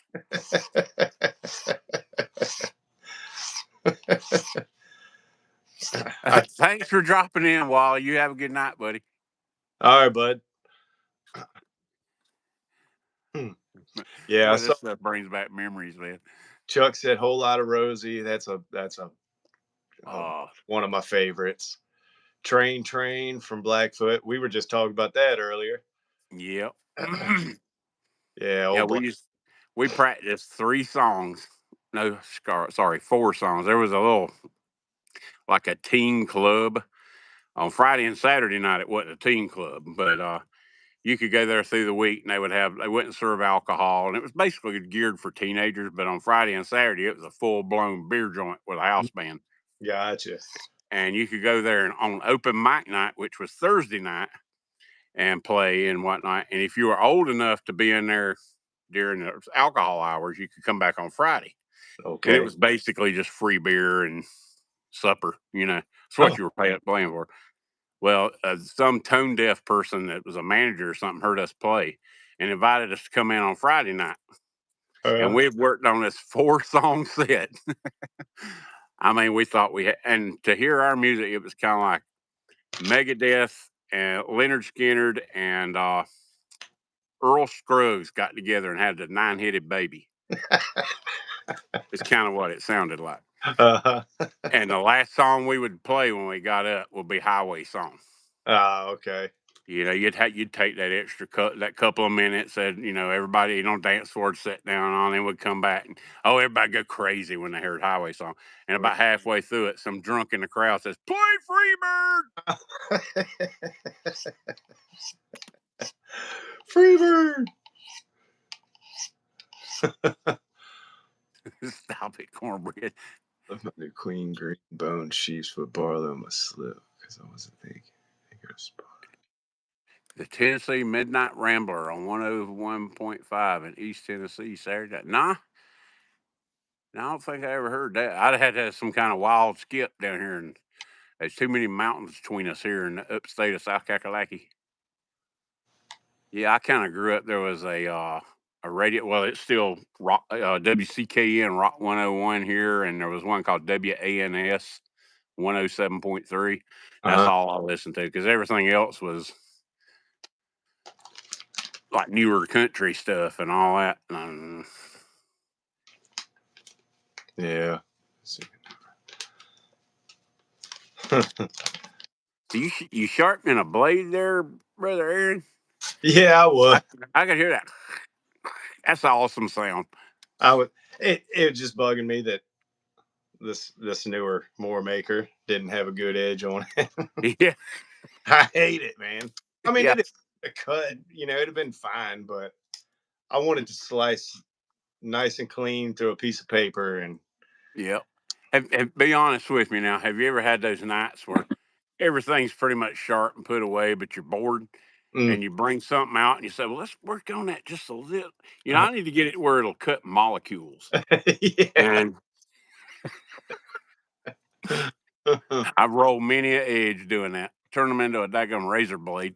Yeah. It's a case Moore maker, apparently. I remember dialing fast to try something on the radio. Oh, God.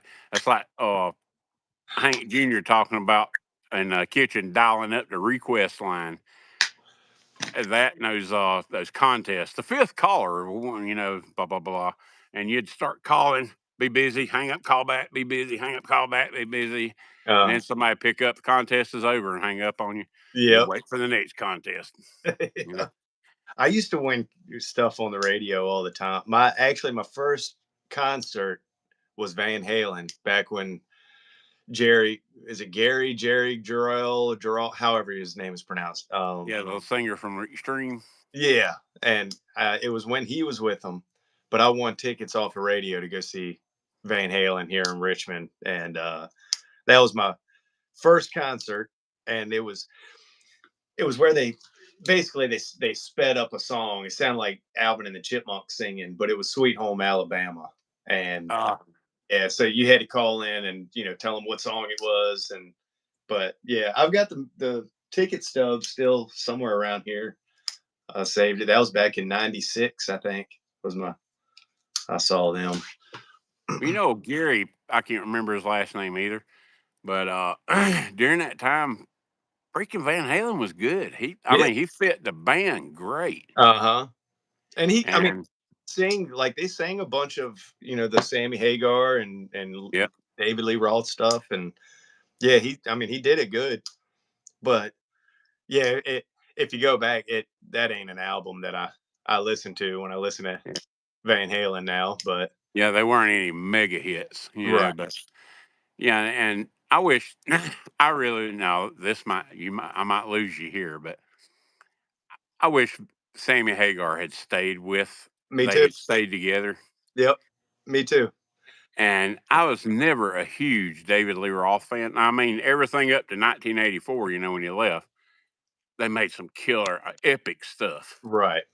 But when he came back, man, his little Broadway showboating thing. I don't care for David Lee Roth anymore. I mean, they would be singing Panama. That is, I mean, that's like Mount Rushmore kind of music, And he would be singing, and he'd reach down, but doing like this weird Frank Sinatra thing, man, sing it the way it sounded on the freaking CD, or the album, Nobody wants to hear your ad lib stuff, but that's how it's like it ain't even him singing no more. It sounds like, you know what I mean? Yeah. Like, who's this new guy they got? And I just can't imagine Eddie went along with bringing him back like that. I mean, because Eddie, he was very particular about the music, Mm-hmm. And maybe he just figured, hey, this is our last hurrah. We're gonna milk it for what it's worth. I don't know. Dang, he saw him back in '78 for opening up for Sabbath. Oh God, what a show! See, I never. That's one of my biggest. I passed up so many opportunities to see Van Halen. Really? And I saw the Hysteria tour with Def Leppard. I saw that tour 8 times. And I saw it at Clemson Little John Coliseum in Greenville, drove to Raleigh, North Carolina, drove to Knoxville, Tennessee, drove to the old Omni in Atlanta, all to see Def Leppard. And Van Halen was playing in Columbia when I went to see them and went to see Def Leppard in Atlanta. and I passed it up to see Def Leppard again. I should have my butt kicked, but never did see Van Halen. Hey. But yeah, I can just imagine Van Halen opening for Sabbath. Oh my Lord! Yeah, especially 78 Van Halen. Can you imagine what went on those tour buses? Yeah, we're just gathering our masses. That's it's hard to beat a first, you know. Everybody's just copying after that. You just try to bring up something different, you know. It's like the first concert I ever went to.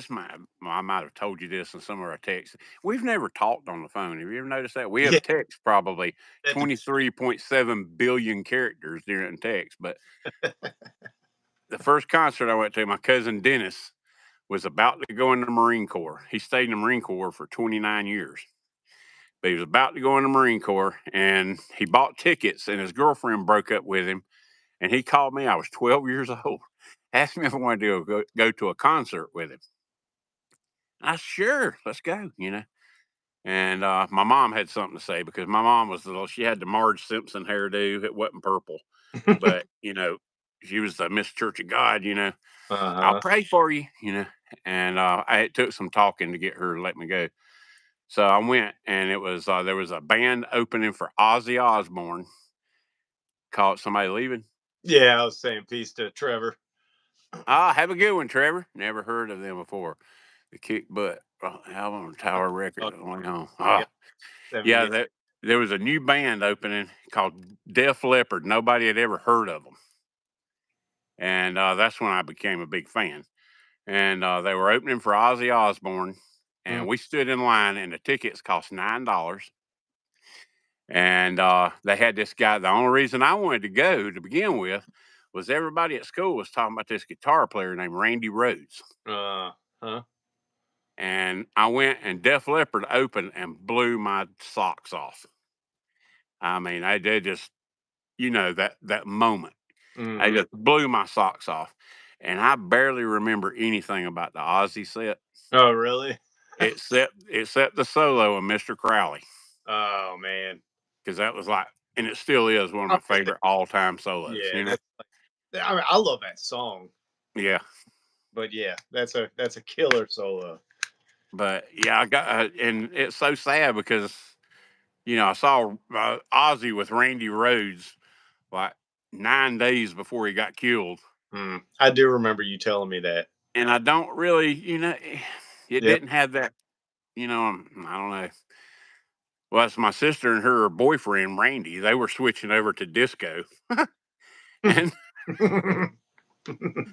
Bless and her. she comes to my room one night. She hands me a stack of albums. This is albums like Marshall Tucker, Leonard Skinner, Second Helping, Leonard Skinner, Gold and Platinum, Leonard. I mean, just a stack of albums. Dynasty with Kiss. Giving She says, "We're living for disco." And you know, her and her boyfriend had these platform shoes on and this big old wide lapel leisure suit, and he had an afro and all that stuff. And you are weird, dude. But yeah, they went, and probably about 3 weeks before that, they went and saw Skinner playing at the Greenwood Memorial Auditorium. And the next day, the plane crashed. That was the last concert they ever played. And she gave me the ticket stub. I got it in a photo. I might have to do a short with that one day. Put something cool on top of that ticket stub or something. But she stuck it in a photo album, and I can't get it out because it's like one of the old 1970s photo albums that had like glue pages. Yeah, you can't take it out or it'll tear all to pieces. Yeah, all the writing and everything off of it, and get it out of there. Yep. But yeah, I didn't get to go to the concert. I mean, I was 8 years old, but I got the ticket stub. That's cool. Yeah, I think I was 11 or 12 when I saw Van Halen. And it was right when I was starting to play guitar, so it was just a big event for me, you know. Yeah. Going to see the guitar god, and you know. Yep. Yeah. Yeah, it was I think I was talking to you, not talking, texting with you maybe I don't remember. There's so much stuff goes on, I can't keep track of it. Right. But there used to be a guitar shop in Malden, South Carolina. It's a little part of Greenville called Phil's Music. And Phil was like the only authorized Gibson dealer in the state of South Carolina. So all the big guys, when they had a new signature guitar coming out and all, they'd go to Phil's for a photo op and sign autographs and just get people in to look at their guitars. Right. And I saw Johnny Van Zant, Gary Rosington, and Leon Wilkerson there. Sweet. And it surprised me how few people were there. I mean, there might have been 20 people there. Yeah. It always kind of blew my mind, you know. But I mean, they're just, you're just talking and going on and eating some potato chips and drinking a drink and talking about this guitar and all that kind of stuff. Yeah. Which there's no way. And even when that was the first Rosington series, Les Paul came out, and back then it was like $3,800, which to me was like a round trip ticket to Mars. Right. But I just wanted to go over there, and the only people that were invited were people that had bought tickets to the Greenville County Fairground to see them play. And they had Molly Hatchet, Foghat, and I can't remember who the other band was opening for them. Yeah. So this concert started like 6 o'clock in the afternoon and ended at 2 in the morning. Dang. But if you had a ticket to go to that concert, you got to go to Phil's Music and meet them all, And then, of course, there are people coming in that want to buy a guitar or look at a guitar. Right. But, yeah, I saw them. And then probably about a year, 2 years later, Ozzy had an album out called No Rest for the Wicked. Mm-hmm. It's the one with Mr. Tinker Train on it, which is one of my all-time favorites. Right. And Zach Wild was there giving a guitar symposium. And there was probably 50 people there then. And they had brought out these cheap little chairs and set them up and everything. And I was sitting like right dead beside Zach Wild. And he started, well, this arpeggio and this talking theory and all this kind of stuff. And I'm like, why in the name of God am I sitting here? Because I don't know any of that stuff. Yeah. But just to sit and watch him play. Yeah. Wild. Then when it was over, they went outside and they had a flatbed tractor trailer sitting there with all the stuff set up. And he did like 6 or 7 songs. And there's a song called Sweet Jesus that was on the Pride and Glory album. I don't know if you ever heard Pride and Glory. That was Zach's band when he first left Ozzy back in 91, 92. Okay. And he played that song. And he had written that song. Pride and Glory didn't exist yet, but he played that song out there. And that's cool. Of course, he did Sweet Home Alabama. And I remember seeing that. You remember the Confederate Les Paul he played? Oh yeah. You talking about man? To see that thing in a video or something, it's like, oh man, that's awesome. To see it up close in person, it looked like a train wreck. I was gonna say like it just been on the road, huh? Yeah, he had somebody paint it, and he had a bright idea to take a propane torch and burn it all around the edges. Okay. And then he had all the control knobs were beer caps. Oh, okay, cool. And but to see it up close, it's like, God, that thing looks awful. Yeah. Well, it's like the old rat rod, hot rods, Yep, I dig that stuff. Under the hood. I love clear coat and rust. Oh yeah, that's yes. I've done many patinaed and rusty paint jobs. Motorcycle stuff and yeah. Yeah, I had 1911 that he grew up with Toby Keith. That's cool. I always liked Toby Keith. I view Toby Keith, Alan Jackson, and George Strait as the last of the kind. Oh, you cut out. And my ringtone just went off. It's Crazy Train. I'm gonna step over to the shop a second and plug this up. We'll call it here in a minute.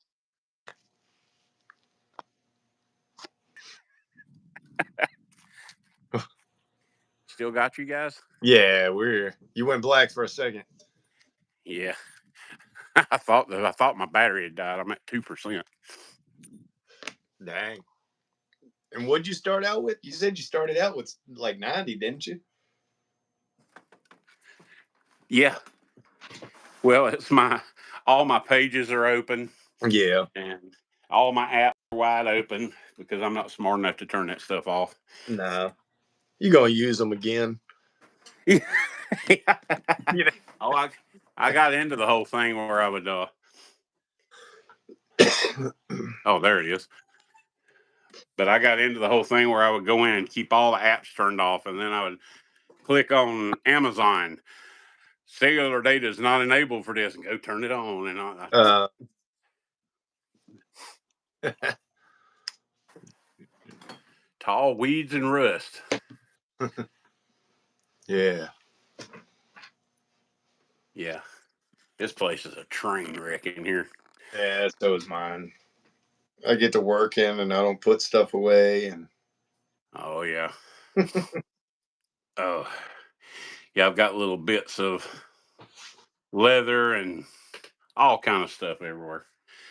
I started opening up more boxes. My desk here is covered up in crap where I'm going through these boxes, throwing stuff in my trash can and putting stuff back in the box and storing it. And yeah. can you get some smoke to follow you in? I like one of these lanterns up here. If you don't, yeah, I might start sending a bunch of you guys some old EDC flashlights.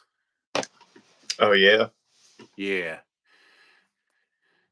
What do I've you got a bunch of them in a box or something? Oh dear God.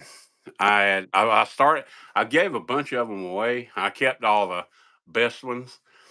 But yeah, I gotta get rid of some flashlights. I had like 400 flashlights. Oh wow. Let me show you a couple of them. They're right here.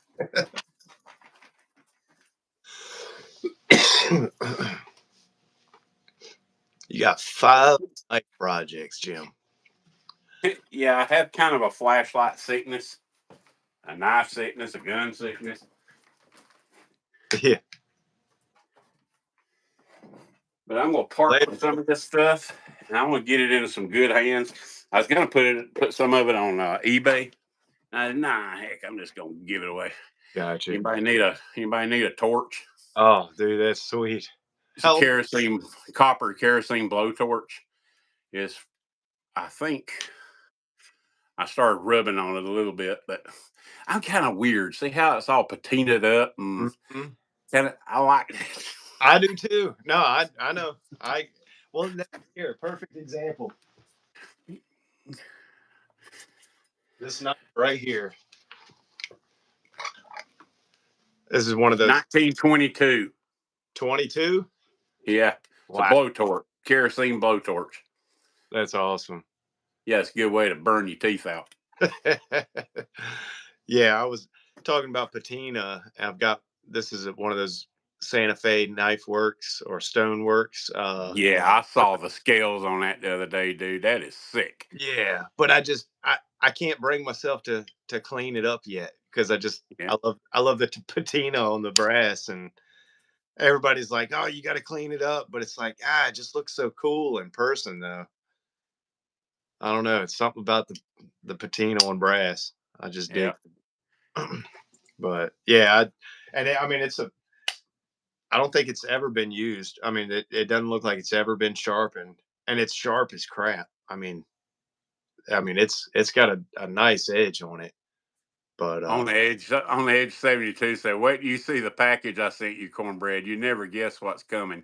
Oh, a bunch of flash. Hey, I'm cool. I'm seriously cool with that. It's just I've got like this one here. Oh, cool. Vintage. Yeah, this is the exact flashlight. When I was a kid, the way I've told the story, if you've heard it before, I'm sorry. I repeat myself a lot. Me too. When I was a kid, I had night terrors for like 4 years.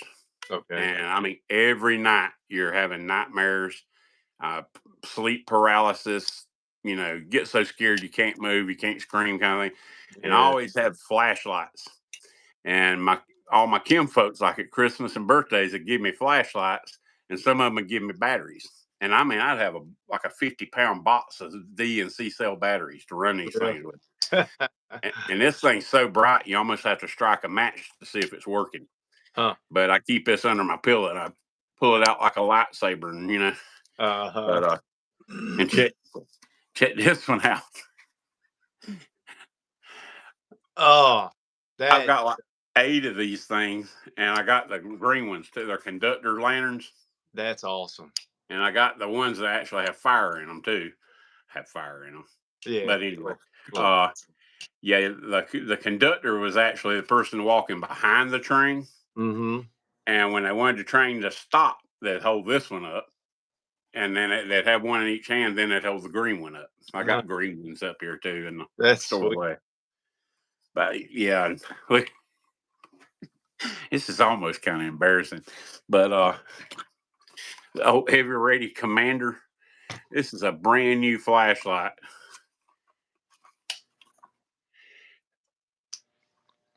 $1976.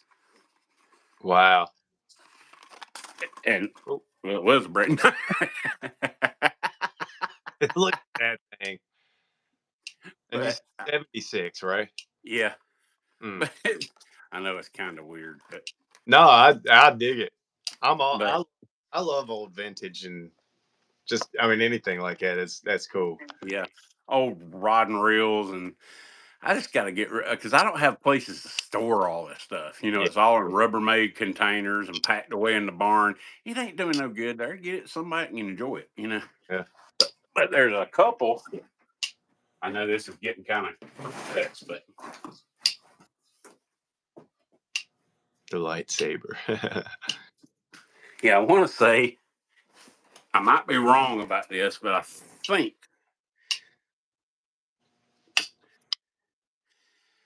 I'm not going to call the name on this. It's an old Bond flashlight, and I did the research on it. But I want to say this was from like 1924. Wow. Is that? Yes, 100% copper. It is copper. All right. I was gonna say I couldn't tell brass or copper, but man, but you can't get bulbs for it anymore. But you ought to retrofit like an LED bulb or something like that in there. Have you thought about that? See, I thought about doing some of that kind of, and I could probably just get one of these flashlights and pull the guts out and do a little trim, make it work. Frankenstein. It's still not the right thing, Yeah. And it don't take D batteries. It takes the old acid batteries. Oh yeah. You have to screw the top off and pour the acid in them, kind of like a lawnmower battery. Gotcha. That's made out of copper. Yes. I see stuff like that at the yard sale. But add somewhere to like some kind of cool shelf or something going around your garage. It'd be awesome to have hanging or sitting on it. But you see something like that one right there actually came from a yard sale. I got 3 or 4 of these. That one came from a yard sale, and I asked a lady, "Hey, how much you want for that?" And I knew what it was because I bought one before. Before that, I don't know what that is. Some kind of weird paint gun. I don't know. Yeah. But oh, did she? I bought it for $5. Wow. And it's just cool. It's that steampunk kind of looking thing, But I love it. Yeah, be careful. You might go get a big box in the mail. Then you can figure out a place to put them. Bunch of flashlights and flame torches. Yeah. Well, I got a flamethrower too. Oh, do you? That's another story. But yeah, it's packed away in one of these. I got Rubbermaid. I guess you can. I can see a couple. Yeah. I got a barn full of them things too. But I don't know. It's the secret. I used to think, he who dies with the most toys wins. Jim said he got upset and alive earlier. Huh. His guys have calmed me down. I'm glad of that. Cool. Seriously. Because I don't know. I don't know what's so entertaining about just sitting and it's kind of like, if you walked in here and pulled up one of these chairs over here and we just kick back. Throw in a dip and get a cup of coffee and just shoot the breeze, Well, it is. It's cool, because you're able to kind of. It's almost like all of us are hanging out in a room.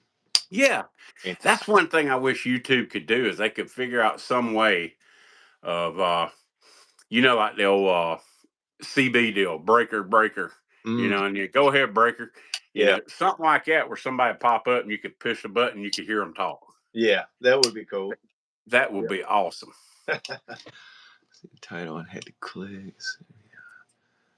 Man, that's got me wondering. Now I see Arizona. I know what you're talking about, Jim. That was some BS. Yes.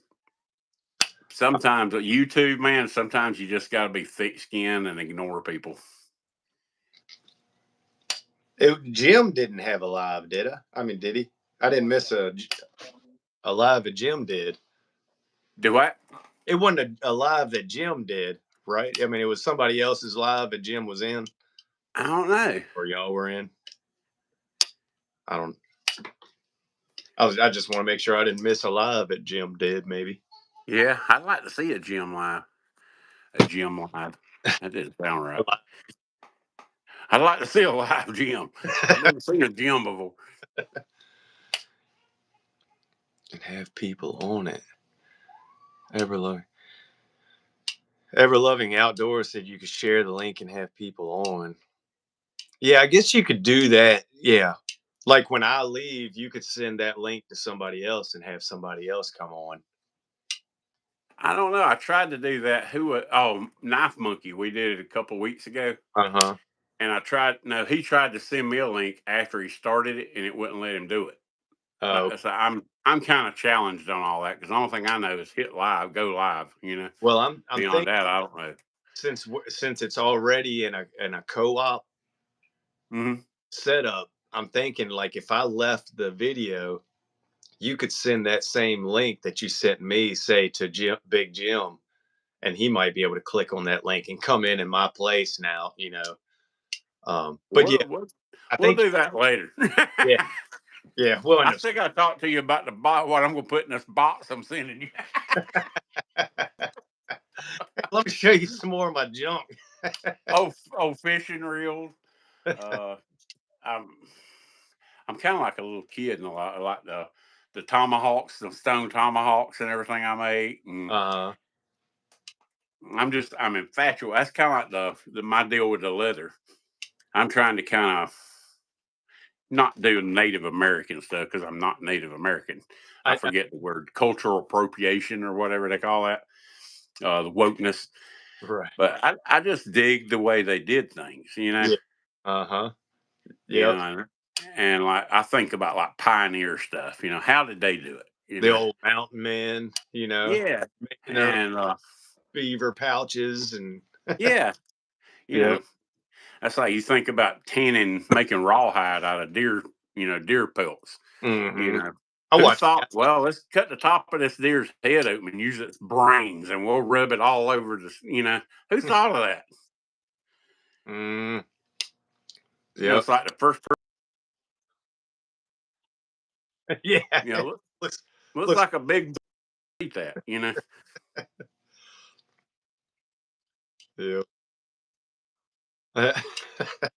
No, I do. I think about that.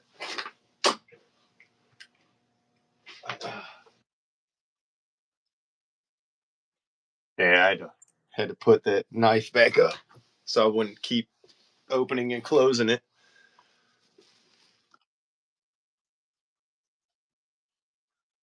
Mm-hmm.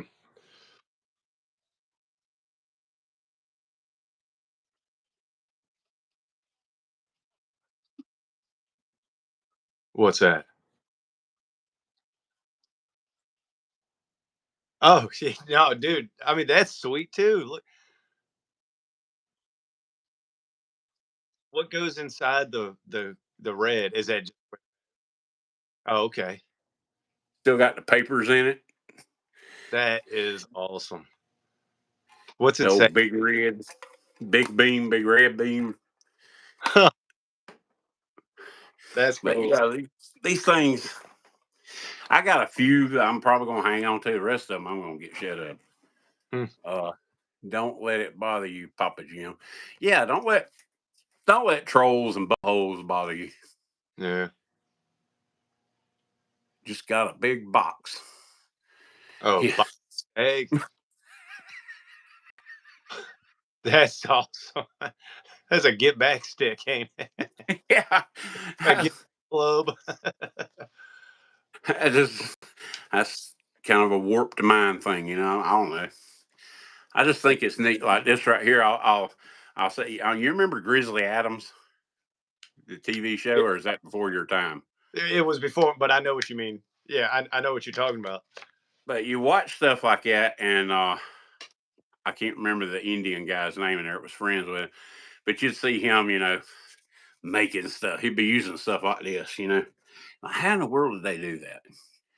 You know, I walked every creek in upstate South Carolina for probably 3 years before I found a piece of chert, which is basically flintstone. Uh-huh.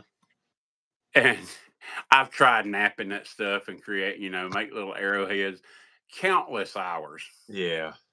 And I've done nothing but break rocks. Yeah. I was gonna say I've watched videos where they'll try to explain to you, you know, hitting it on a certain angle to kind of chip it off, and yeah. Yeah, there's one guy. He's got a beard and long gray hair. It's Donnie Dust Paleo Tracks, Uh-huh. and he makes his own everything: his own slings, his own bows, his own hatchet, everything. But he Huh. makes a lot of like obsidian knives and things, and sells them for huge money. And he'll like skin out a deer and using this piece of rock, you know. And that stuff just infatuates me to death. Well, speaking of, I've got here's a oh, watch me not be able to find it now.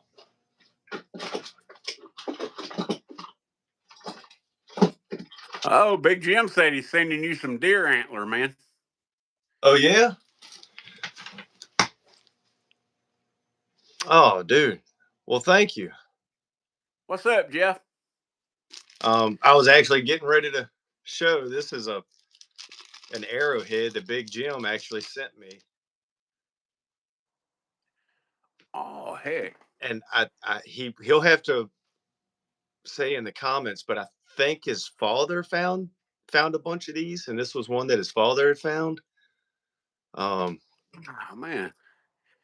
I mean, it's super cool. Man.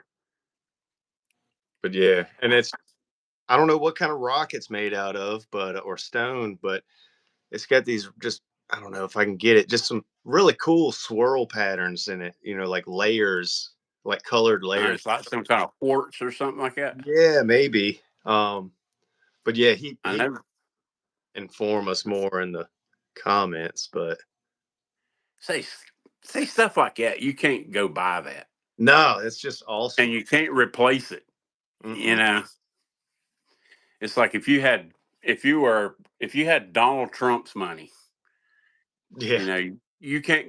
Well, I mean, I guess you can go buy one of those, but it's like those were made then. You can't contract somebody to make you a Paleolithic arrowhead now. You know? Yeah. I mean, yeah, somebody could make one, but yeah, it's not. It's not the same. No. You know? No, it's just a super cool piece. So yeah, I keep it in this little bag in my knife box over there. Barley Brigade said it's flint. Okay, gotcha. Yeah, they used a lot of the chert, which is once you bust a chert rock open, it's flint. Mm-hmm. And they used a lot of that, a lot of quartz. Quartz, I think they used a lot of that to make like larger stuff like spearheads. Okay. Because it was a little tougher than the flint was. Gotcha. But, shark teeth. I got a buddy that used to live in South Florida, somewhere in South Florida. I can't remember the name of the town, but there's somewhere in the Gulf of Mexico or Gulf of America that they go diving down there, and it's like almost every dive they find what's the big shark? Megalodon teeth. Great big old gigantic shark teeth and everything. Phil goes good. That stuff blows me away. Yeah. It's wild. Yeah, he sent me a couple. I see him asking about shark teeth. I got a few shark teeth that he sent me. With this arrowhead.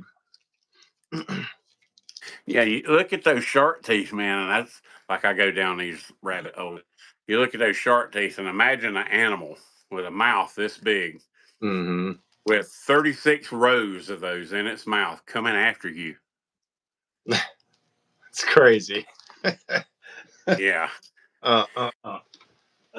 Yeah, not me. That's why I don't like the ocean.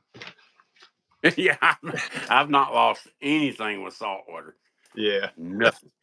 I got in salt water to my knees at Myrtle Beach, South Carolina, and I walked right through a daggum swarm or whatever you call it, a little bitty jellyfish. And those things eat me up, son. Yeah. My legs look like I had chiggers every quarter inch all over me. Terrible.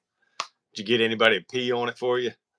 No. I probably did at some point trying to get out of them. I'm glad I wasn't waist deep, if you know what I'm saying. Mm-hmm.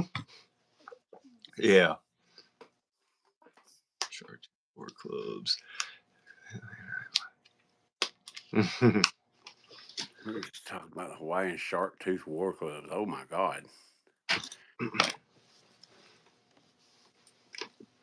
Yeah, I got a buddy. He's into the whole. He's like we're still, which I guess in a lot of ways I'm still a kid too. But he'll make like a club and wrap it in like 20 rows of barbed wire. Oh, really? And make it just all kind of weird apocalyptic weapons and stuff. Yeah. Cut up lawnmower blades and make them, I don't know. Like zombie break. Yeah, get ready for the zombie apocalypse. They find those big teeth in the rivers of Charleston. Huh. I love going to Charleston. I love going to Charleston in the wintertime. In the summertime when it's 105 degrees and 94% humidity, not so much. Yeah. I'm not a big beach person. Me neither. I'm a mountain. If I want to get in the water, I go in the mountains and sit on a rock in a river. Uh-huh. It can be 95 degrees and you'll freeze to death. Yeah. Or a stream or something like Yeah. But no, I like the woods and stuff like that. Mountains a whole lot better. But my wife, she's more of a beach person, and I kind of have the feeling my daughter's turning into more of a beach person. So I have a feeling I beach a lot. Yeah, I'm whiter than your average cracker. I just say that, but I can't get, hey, let's go down to the beach and boil in our own body fluids for a week on vacation. Gee, that sounds like fun. Yeah. And it just takes it out of you. I mean, you know what I mean? Just sitting there soaking in all that sun on a beach. Yeah. When I get back to a hotel, I'm like, all right, I'm passing out. Yep. No, it's like Trevor just said, I love swimming in those mountain streams. You ever take cold showers? Yeah, I've done. Yep. Every once in a while. I've started doing that pretty much every morning now when I get up and get ready for work. Really? You step in there and I'll start off with just a little bit of hot just to keep it from taking your breath away. Yeah. And then once I get under there and I'm quit shivering, I turn the hot off. Gotcha. And the way you feel when you get out of a cold shower, there's nothing like it. Yeah. I think that's why I've always got energy and Yeah. I don't know that, and I refuse to lay down and die. Yeah. Yeah. Well, it's like those people that do the cold plunges. They get in those ice baths and stuff like that, and I don't think I could go that far. But yeah, I do that every once in a while. I'm like, well, let's cut the water down to cold and get a cold rinse. Kind of. Yeah. Yeah, just got to make sure you take a leak before you do that. You might change from howdy to any, if you know what I'm saying. Try to keep this nice. This is a family atmosphere thing. Yeah, awfully cold, but feels amazing. Yeah. Yeah. Well, it don't. To me, it don't really feel amazing while you're doing it, But after, yeah. but when you get out, it Mm. like invigorates you. Have you ever take a shower? You take a hot shower, get out of the shower, and throw your boxers on or whatever, and before you can go get your clothes on, you're starting to sweat Yeah. because your body's so hot. Yeah. Yeah. Because you were just taking a 110-degree shower, Yeah. Yeah. Let's do this and see how it works out. Yeah. Um, Yeah, those mountain streams, man, that's amazing. I mean, because you can jump off in one of those just knee deep, and it'll be ice cold, and make you just feel so much better. oh yeah. You were talking about flashlights, and I think you've got one of these, the little Olight, the EO, what is it, 3E EOS, or Yep, yep, little pocket. Probably the brightest flashlight I own. yep, I mean, yep. it's almost too bright to use in small areas because it just reflects too much, But yeah, that's a killer little light right there. Yeah. I use Well, this all the time. and the ironic thing, I've got a blue one like that, and Mm. it's we'll just say it's still got a little blue paint on it, Okay. but I usually have that thing in my pocket all the time. Yeah. And like the night I got lost up in the woods, I didn't have it, but I had the little through night Archer, which is a real popular flashlight. They're not Mm. expensive, like $16 or something. Right. And it's a 5. Don't ask me what all that means, but that thing is so incredibly bright. You got the what is that moon phase or moon whatever, and Okay. it just barely a little glow, and then you got bright. There's no in between. Gotcha.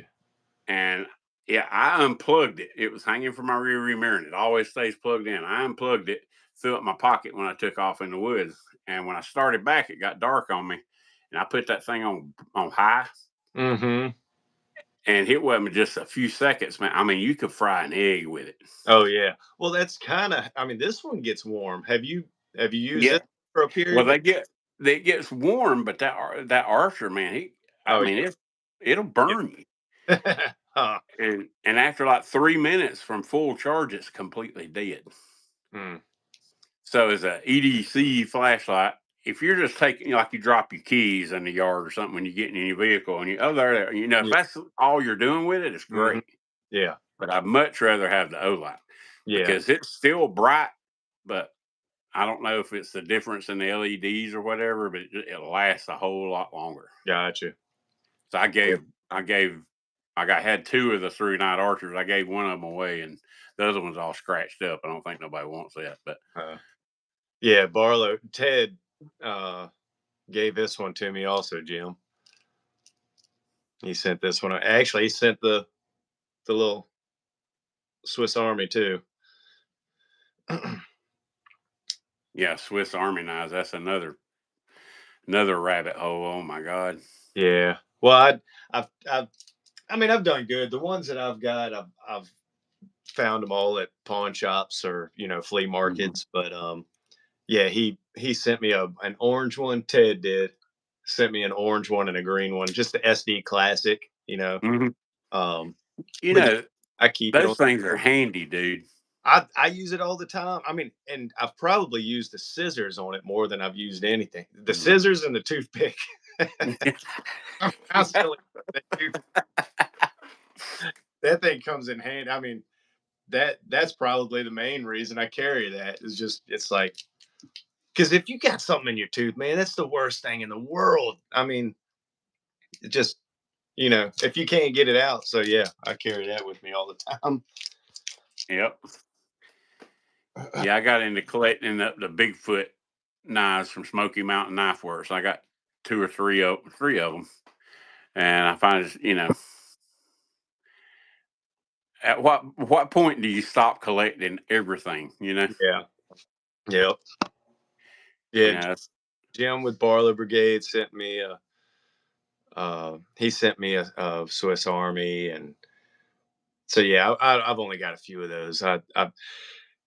I tell you, the rabbit hole I could fall down with the Swiss Armies are the ones with all the little art prints on it, like the Bigfoot. And Yeah. I really The trash panda. I want the trash panda. That's the one I want. But it's like, I know as soon as I get it, it's going to open up a whole nother rabbit hole for me. And it's like, I don't need it. So I'm trying to keep away. Well, I found like on eBay. Well, I got a Swiss champ something or other the other night on that whatnot. That same guy, and I think I got like $10 in it, and they're like $120 when you buy them. Oh. And it's a 91 millimeter knife, but you can buy new scales for them for $12. Right. And the scales on this one's cracked. Nobody bid on it. So I got one of those on the way. What I'm going to do with it, I don't know. But I want to change some of the scales on some of mine. Yeah. But that's one thing. It's not like the way you and Mike change scales. This is like really easy. You just pop them off and pop them on. Yeah. But this showed you. I can't remember if I showed you or not. I bet you that's a fun live to watch. What's that? Kodiak Edge watching us live. Really? I bet you that's fun. Watch the guy watch another guy watching another guy. Yeah.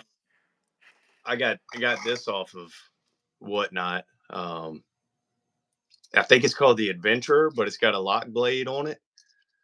But I don't think I've ever seen that one. Yeah, it's just a little lock, and but it's also got the the flat head and all that good stuff. It's got the screwdriver on the back, and it's got the awl. So it's kind of like your usual tools, but in a lock blade, and it's almost kind of a trapper-esque kind of, like a glorified trapper design, but or handle. But I got this one for a steal on Whatnot. I think it was like $17 or something like that. Brand new. I mean, it's still factory edge on it and slicey, but well, that's one thing. Those Swiss Army knives. If you're talking about a sharp knife, a usable sharp, man, you don't get a whole lot better. Right. Yeah.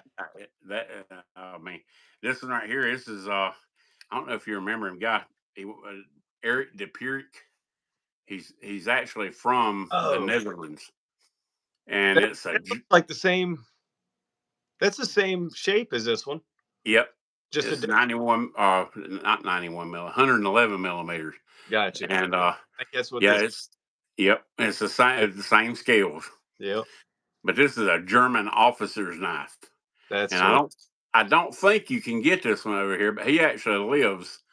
I think he said it was like 80 miles from the Victorinox factory, the main factory over there. Oh, okay. And these things are everywhere. He sent one of them to me.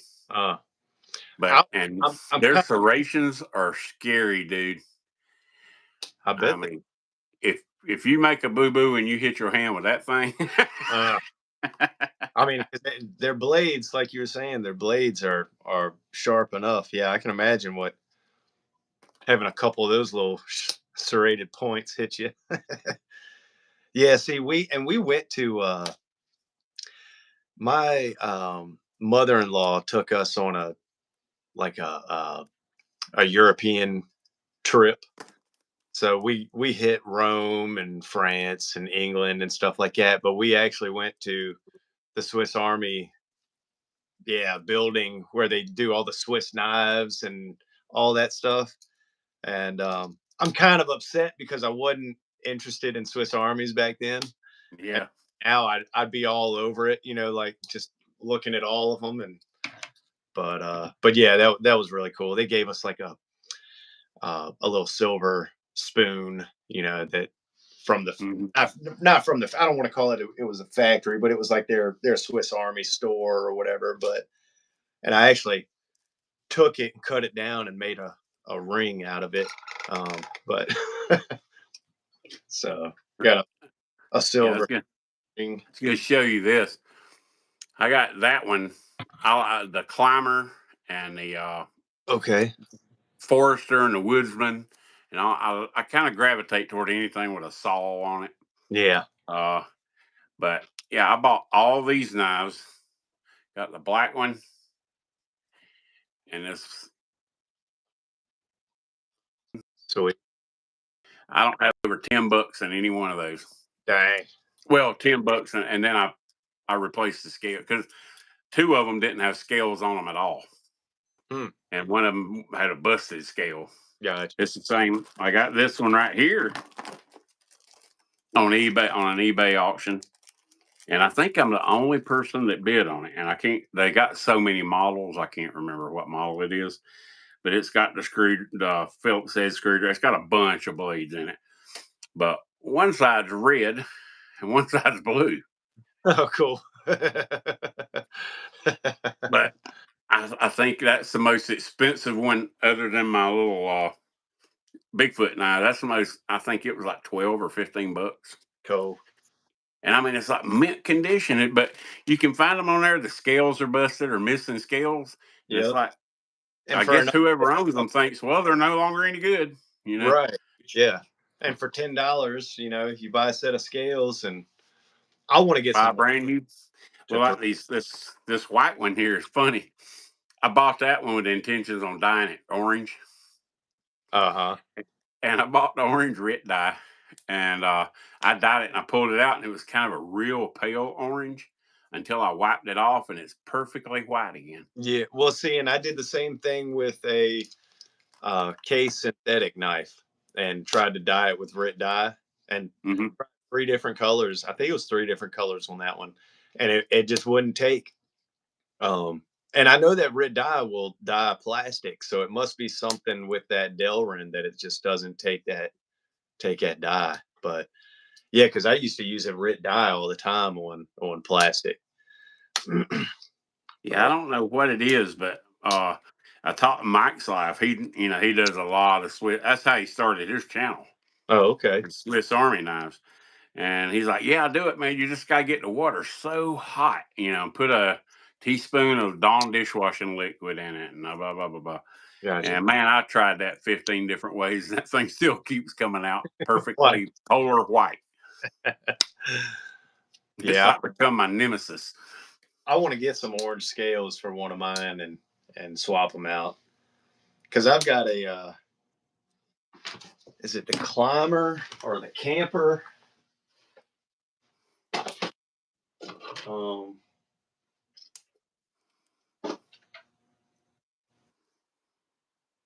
Yeah, I can't remember what it's called. I got a few of them. I got one. I think I got 1 or 2 of them in my carry bag that I got, and but yeah, I got a few of the. What is it? Is it 90? Is it 91 or 93 millimeter? Yeah, like the full size kind of knife, 91. All right, 91. Yeah, so I got like 3 or 4 of those. But yeah, like this one right here, I haven't gotten half the blades or half the tools are still closed because it's so. I mean, it's a fingernail buster. It's got a little magnifying glass and all that crap. I can't remember what model this is, but it's ironically, I'm not a Swiss Army knife guy, but I like Swiss Army knives. That's cool. What model is that? I don't know. The big one. Right. Yeah.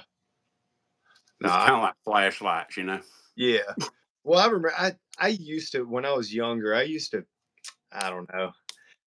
I wasn't interested in a Swiss Army knife at all. They seemed like a dorky knife to carry, when I was young. But that's why I was going to say the nerd knife. Yeah, it's just not a cool knife, but now now that I'm into that kind of stuff, it's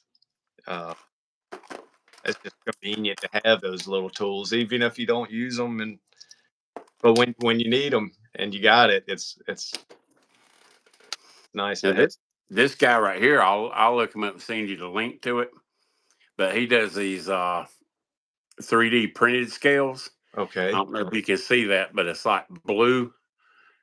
Oh, almost like it's got a. And it like morphs into a green. Gotcha. And depending on how you turn it in the light, they change different colors and all.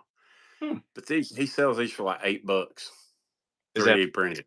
Or Etsy or eBay. Oh, okay. Cool. Yeah, I might still reuse this one, but if I reuse it, I'm gonna have to like epoxy it on because I put it on a knife and then I broke it taking it off. Oh. So I probably cut all that off and just epoxy it on. But gotcha. Cool. It's part of the fun. It's it's like collecting DC comic cards when we were little and stuff, Yeah. That's cool. Oh, let me ask you right quick while I got you here. I'm not going to keep you forever. I imagine. I don't even know how many people's in here. There's still 21 people watching this. That's crazy. But I don't know. But if I send you those slips that you made me back, will you put your maker's mark in them for me? Oh, yeah. Yeah. Yeah, because you didn't have your stamp then. I was trying to think of what slips I sent you. I was like, did I send you what? I sent you stuff. Yeah, you sent me the double. The double. Double's in my computer bag. It's in the house, but but yeah, it's in there, and then there's I keep most of them. I'm trying to remember what the other one was that I sent you though. It looked just like, but it was a single slip, and I haul this. It's embarrassing. I haul this around with me. It's got all my favorite knives in it, Cool. and keep all the slips in the right there. So I just switch them out occasionally, and That's cool. Yeah, but maybe I shouldn't be doing all this. Everybody's going, he's got a problem. This guy's crazy. Yeah. I'm kind of particular with stuff, I know what you mean. Somebody thinks enough to send you something, I'm going to take care of it and keep it, Yeah. Yep. But yeah, I think both of them's in my computer case because I got my other Inox in there. Oh, speaking of Inox, have you ever oh gosh, this is getting kind of weird. These, yeah, I keep them in little plastic divider boxes that go in that. It's basically a tackle bag. I keep them out of there and keep them in a bag. But I'll take them out and use them. Yeah. But these little things. Oh yeah, that's the aluminum scale. Yeah. Now this one right here, Mike's Life gifted me that. Well, we did a trade or something. Anyway, I got this from Mike's Life. It's real basic, and the thing's thin as it can be. That's sweet. And it will cut the pee out of you. I'll be honest, I caught that webbing right there. Oh. And my hand opened a whole lot further. Ugh. Yeah, but yeah, the Swiss Army knives, like anybody that's wanting to start collecting, and stuff, they're sweet as they can be, man. I mean, and they're thin. Yeah, I like that. That's pretty sweet. But I have the Inox. Ooh, the Inox ones are a little more expensive though, aren't they? The aluminum scales or whatever. Well, the one that's like this. I mean, this is basically it's you got your screwdriver, your bottle opener, and it's a can opener all built into one. Right. And this little notch right there is a wire stripper. Gotcha. Like you put your wire in there and you close it down on the wire and strip your wire. That one right there it's not expensive. You get into the bigger ones, with more tools, they get up there. But yes, and the snap on these things is stupid, dude. Yeah. Half stops on a Swiss Army knife. Yep. I mean, I like them. But they're easy to collect, and it's kind of like the old knives. I got a real soft spot for like Colonials, the Rangers, and all that kind of stuff. Yeah. Because those are some of those knives I was talking about earlier. When I was a kid, I had those, and we thought, we're the ghetto crew because we have colonial knives. All these other cool guys have case knives or buck knives. Now I'm older and not quite as stupid. What that is, cornbread. Talking about that little silver knife, Barlow Brigade. I'm sorry, I'm not paying a whole lot of attention to the Big Jim. I know someone looking for bullet Remy. Everybody wants the bullets. Oh God. Speaking of colonial, was a new old stock. I actually did a video. It was still in the packaging, but it's a colonial jackknife. That's cool. It's brand spanking new. I did a video. It was one of my early videos of how to take the bubble plastic, casing off of the knife on those old card back packages, without damaging the card back. Basically, on the backside, you just brush acetone around where the glue is, and just all the glue, and the shell just comes right off. And but yeah, people with Hot Wheels cars, they used to do it all the time. They'll pull it, or they do it still, but they'll pull it apart. They'll modify the car or customize it. Then they can put it back and glue that plastic shell back onto the car back, and it doesn't look like they damaged the car. But yeah, so I think the card said 1972 or 73 on it. But yeah, it was just I had to take it out of the packaging. It's just but yeah, she's nice and tight. See, I look at something like that. That knife was made when I was 3 years old. Really? How does something survive that long and stay packet? Do what? Do it now? I can't leave stuff in a package. Well, and that was the thing. The package was kind of torn in a little area, or the card, the card backing. Yeah, it was torn in a little area, and the shell was starting to kind of come off in a corner. So it was like, I'm just gonna go ahead and release it. But yeah, it's a really cool knife. It's like you were saying, it's got the crimped on bolsters, the pinched on bolsters with the little tabs. But yeah, just a cheap knife. And I think it said $1.97 or something like that on the package in the bottom corner. So I mean, a $2 knife back in 72, 73. I don't know. It's just, that's crazy. It is crazy. Have you ever seen any of those old Sears and Roebuck catalogs from the 1920s and 30s and stuff? And things I ran across pennies and yeah, I ran across one. Sears and Roebuck was selling an M1 Garand.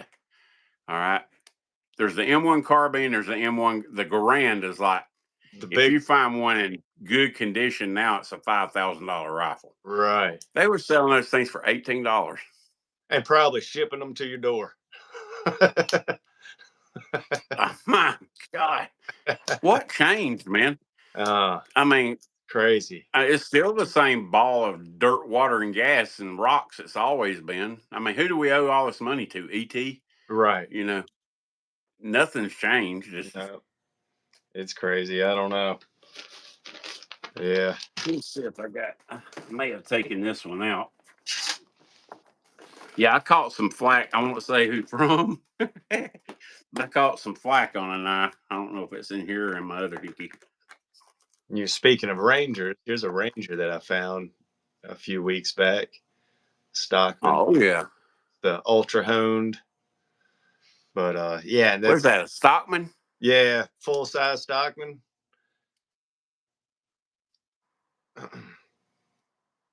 Oh yeah. It's the Ranger ultra honed, and I think I paid $9 or something like that for this. Brand new. I mean, it's just, but yeah, you can't beat those knives, man.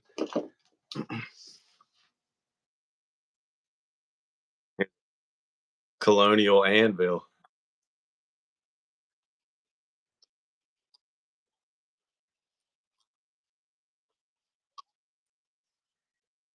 Yeah, I got it. Yep. Yeah.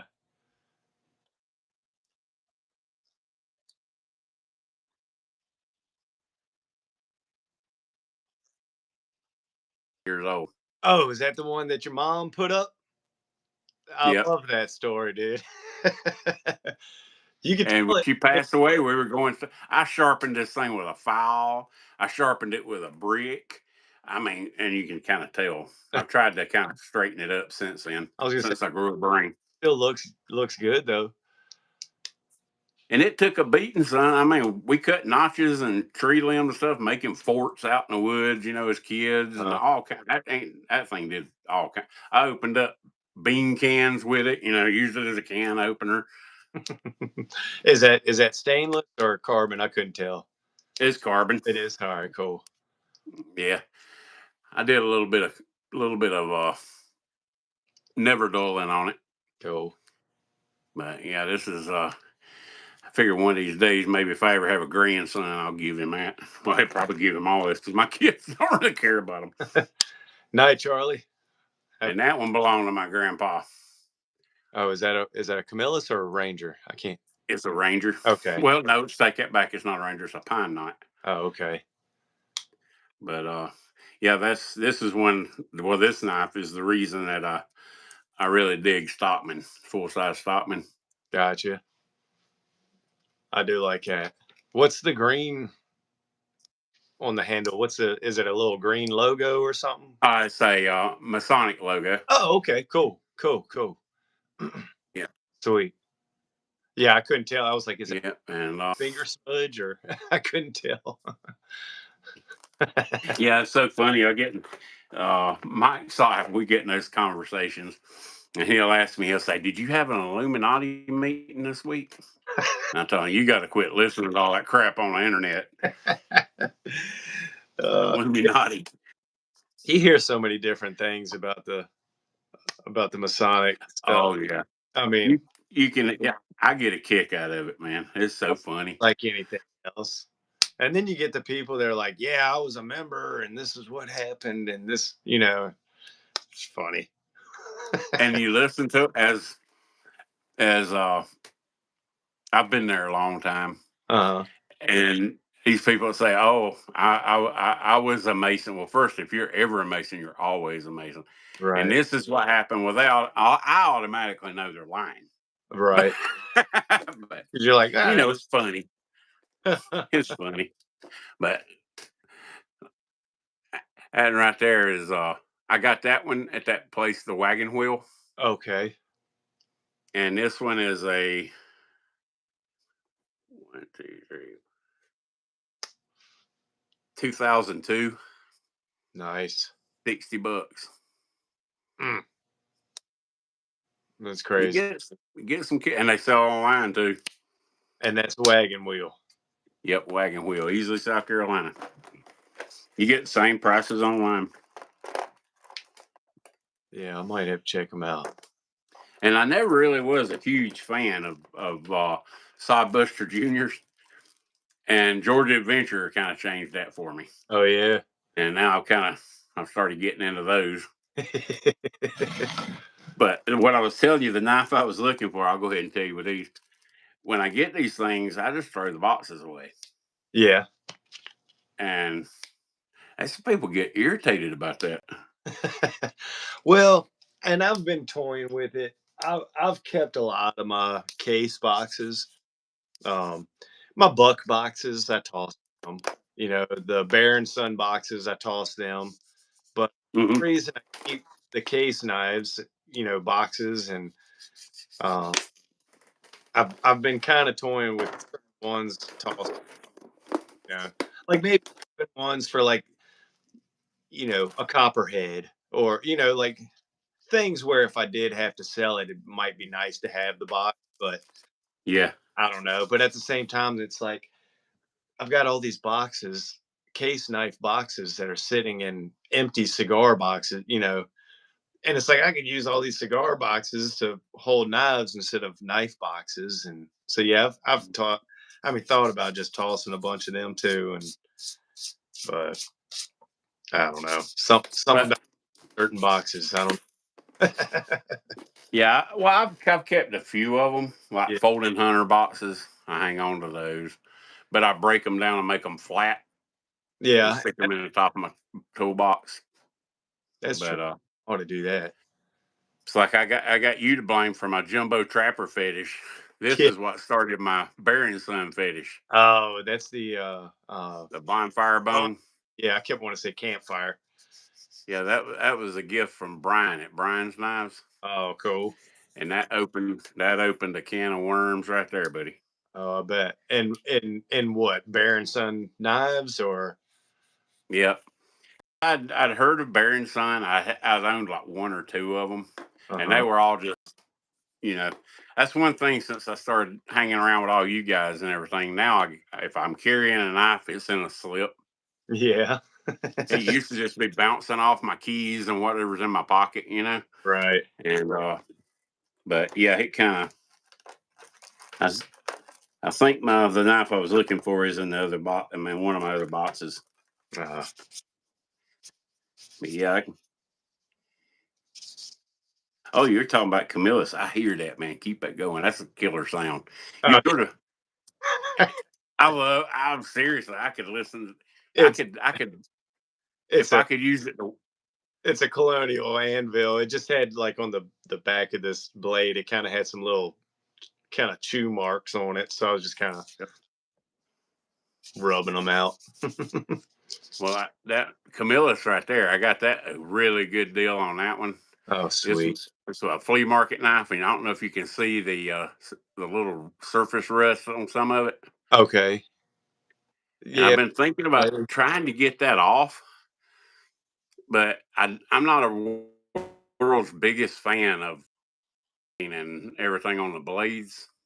But this one has the deluxe stock knife on the blade, and if I get all that other stuff off, I wouldn't mind if all the text comes off the blade. Right. But I don't want to get get the rust off and part of it come off. Yeah.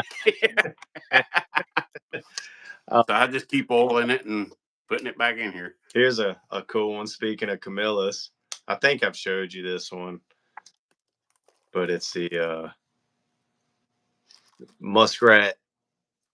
It's a rough cut muskrat with a big old clip point. Oh heck! So it's got the normal, up here the normal blade, but yeah, I really like this one. What constitutes a moose? I I always thought a moose had, like your spay blade on one side and a clip point on the other, but then you Mm-hmm. get Remington's bullet knives that they call muskrats. I mean, that was this knife right here, actually. Where's it at? This one. This is what I considered a moose, with your, Mm-hmm. you know what I mean? But Remington calls that a muskrat. But so that's, the whole moose rat, or, kind of term. But yeah, this is like one of the giant cigar muskrats that they did. It's the 4353 pattern. So it's got, I mean, it's a pretty good sized blade. I think it's like four, it might be 4 1/4. Oh, where'd she put it? There it is.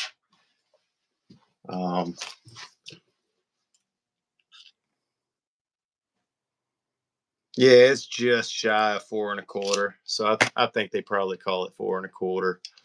But yeah, that's a cool knife though. But I mean, to me, that's a moose. Mm-hmm. Not a muskrat, but whatever they. Let's see. On the edge, did you just see a video of my case moose I just put up? I think I did, but I'll have to go back and check. I just watched one of your videos this morning. And Barlow Brigade said he got a Masonic. My printer gave me a Masonic trapper when I pick up my stickers. Cool.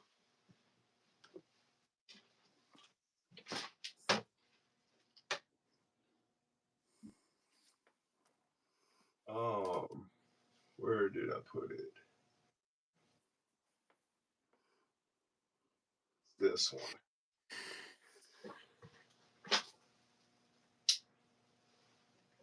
So here's I'll show y'all two different bullet knives, but they're the same. So this one's a Camillus bullet, and this is a bullet knife made by Bowen out of Atlanta, Georgia. Uh-huh. But look at the difference in the blade shape. Yeah, the one on the left, the one that you said was made by Bowen, the blade shape kind of reminds me of like a Shatton Morgan or GEC kind of. Yeah, But yeah, that's just a killer looking shaped blade. But it's the same knife. It's a 1306, Remington bullet. But just kind of shows the difference in the, how one company did it different from another one. Yeah. But but yeah, that one's really sweet. I love that blade shape. Since we were talking about bullets earlier. Yeah. Yeah, this one right here, I got to show you this one. I just ran across it, and I'm gonna make a little slip for it. But that was a secret Santa knife, little camp knife. Yep. It's a Western. Sweet. And I think this thing is gonna start a camp knife thing, so I'll have somebody else to blame for my next little fetish. I got two of them too. I think my first one might have been from the Knife Doctor. He sent me an Ulster Boy Scout one real early on, and yeah, that kind of opened up I'm pointing, you can't see, but I've got a row of them over here, and then I've got like a cigar box full of them on another shelf. But yeah. Yeah, South Carolina Knife Monkey said I've seen that one before. He got my name in the Secret Santa thing. Oh, okay. That's where I got the Western at. So he sent that one to you. Yeah, and Cool. I mean it's a brand new knife, dude. I think this is going to open another one of those rabbit holes for me. Yeah. Jim, I think have I seen your 1303, or is this the one you just bought? You said your 1303 was probably made by Camillus, especially if it says 1984 on the back of it. I've got that one over here.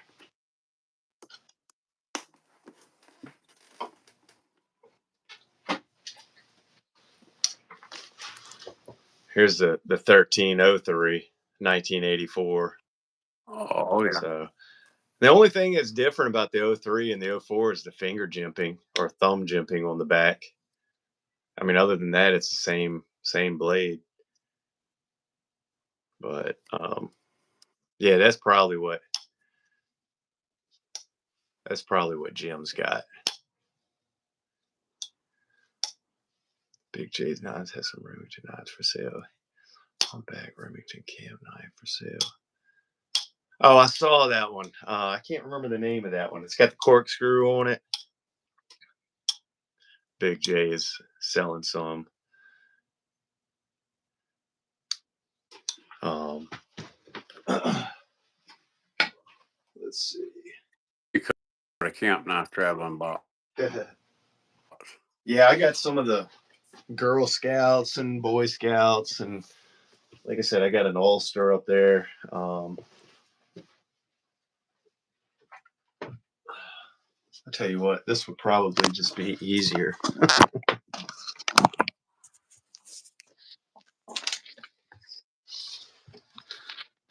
So I just found this one not too long ago.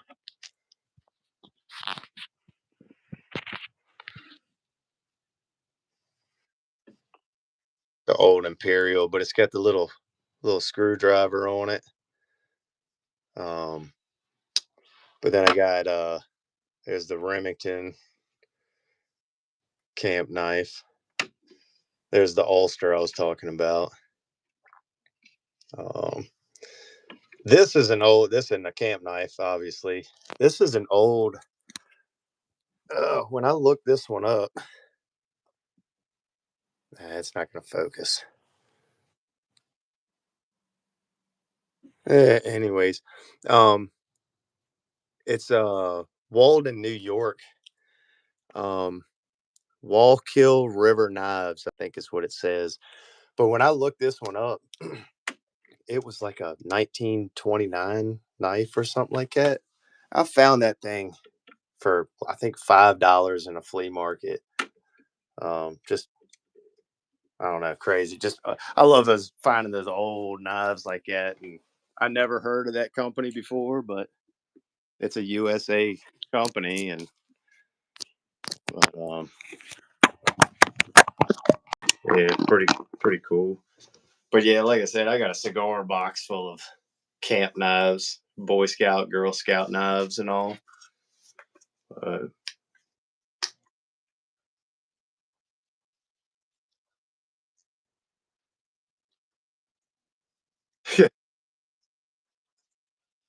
My problem. Yeah. So when I just see something cool, I say, oh, like I was going to show you this one. I've probably shown it a few times. The Boker, the American Heritage knives. I like that. Old cigar pattern. Because it's in here as part of my carry rotation.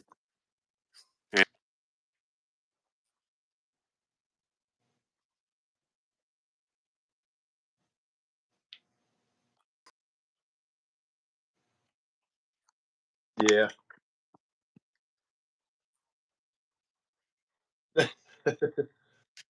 Yeah. And then you get on YouTube and watch different people, the knife doctor, and they show you these cool old knives. It's like, oh, I've never heard of that one or seen that one. And yeah, over to eBay. I remember I had an uncle. He had a Shat Morgan. It was a large knife. I don't remember what it was, but he kept it in the glove. He drove an old CJ7 Jeep, and he kept it in the glove box. And it was just a fishing knife, cutting up fish bait and stuff. And now I look, you look at the Shat Morgans and whatnot on eBay, and they're like, it's like buying a GEC, Mm-hmm. And I'm thinking, man, he had a fish bait knife, But that's just how things change. Did I make a look? Knife Monkey said the look on my face was priceless. I must have made a look or something. Hopefully it didn't freeze while I was making it. I don't know. Yeah, get hung in one of those perpetual. Yeah.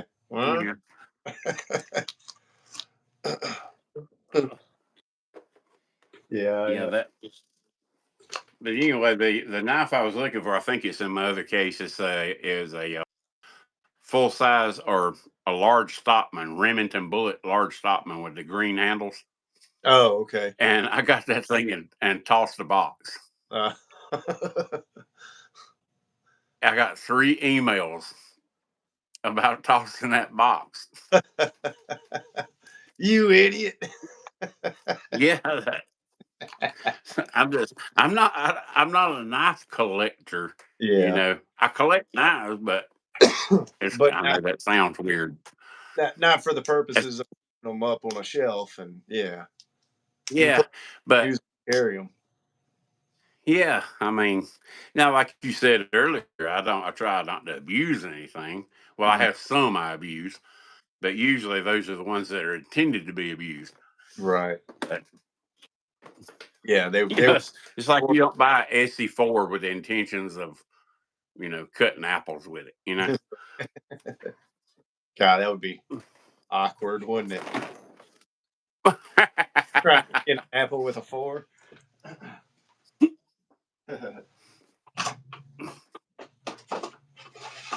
Yeah, I think I've only got 2 Essies. I think I showed them off already in a live. Oh no. But I've just got the Essie Azulas. Got a purple one, yeah. And then I like the handle on that one. Yeah. And then this is just like a brown micarta. Yep. But yeah, they're awesome knives. I haven't carried the green and purple one. It was an Amazon. Amazon was running some kind of special when I bought these, and I ended up buying 2 of them and threw different handle grips on, because they don't come with the grips or not. Yep. I think you can buy a kit that comes with some grips or something, but yeah, they're just cool little knives, and you can get them sharp. I mean, they're $10.95 steel. I mean, this one, is slicey. I'm a huge 1095 fan when it comes to knives like that. Yeah, I mean, because you can always strop it back up and out in the field but yeah, most of the time, if you got a little piece of leather, I mean, you don't even have to put compound and stuff on it. Yeah, a lot of time, like at work, I'll use my knife and I'll reach down and strap it on my boot, put it back in my pocket. Yep. You could pull out your slip and strap it on the edge of the slip, Yeah. Or your wallet. Yeah. But if you keep it sharp, it's not as hard to to sharpen. Yeah, exactly. Yep. Yeah, don't use it to the point where it starts rounding the edge, Yeah. Yeah. Yeah, you have to pull that file out to get it back. Yeah.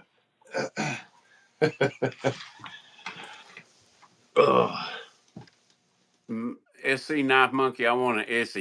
Well, that Azula, they're making the new one, the Azula 2. Yeah. It comes with handle scales and everything. I think it's like right at $100. Something like that. Yeah. But yeah. The Azulas, I like the Azula. I got an Azula and a SE4 somewhere in one of these boxes. But I like this.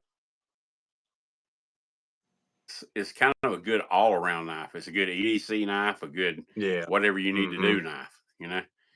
It's not like I got one knife. It's a Condor Hudson Bay. It's a gigantic, it looks like a leaf spring with a handle on it, and they have a purpose, but I got a Work Tough Gear Kodiak, and I bought that because it's just so stupid big and gaudy looking, it was cool. You just had to have it. Yeah, and I bought it used, and I got it like half the price of a new one. They're like $250, and but yeah, Work Tough Gear makes some killer knives, man. I know a lot of people have a problem with the whole Taiwan thing. Right. Taiwan's not China, which I don't have a problem really with the China thing, but Yeah. I know. But I mean, I still. But yeah. What was that? I said I still buy them. China. I mean, yeah, China marbles and yep. Well, I got one sitting right here. I did a short with it last week or week before last or something like that, and I got it in a box. I'm gonna make a little slip for it, and I don't make. Do you make patterns?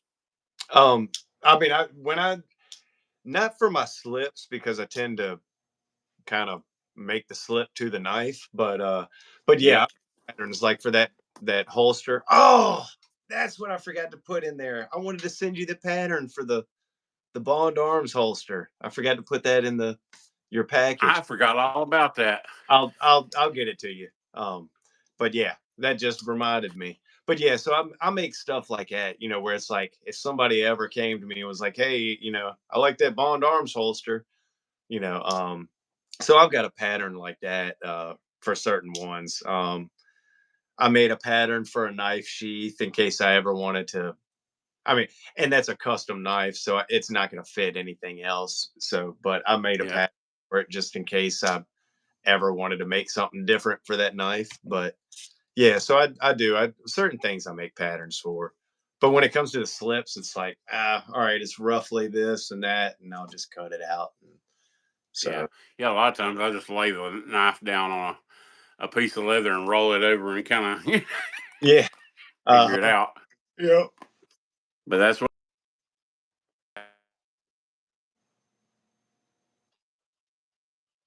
Say again one more.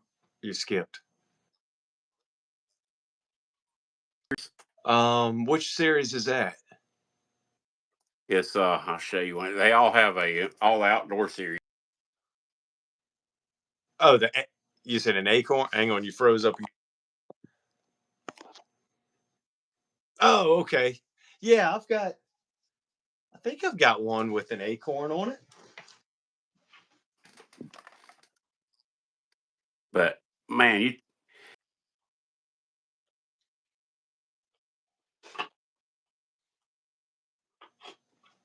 hey again, I'm trying to get 200 in subs by tomorrow. I have a live schedule. When's your live schedule for? Knife Monkey.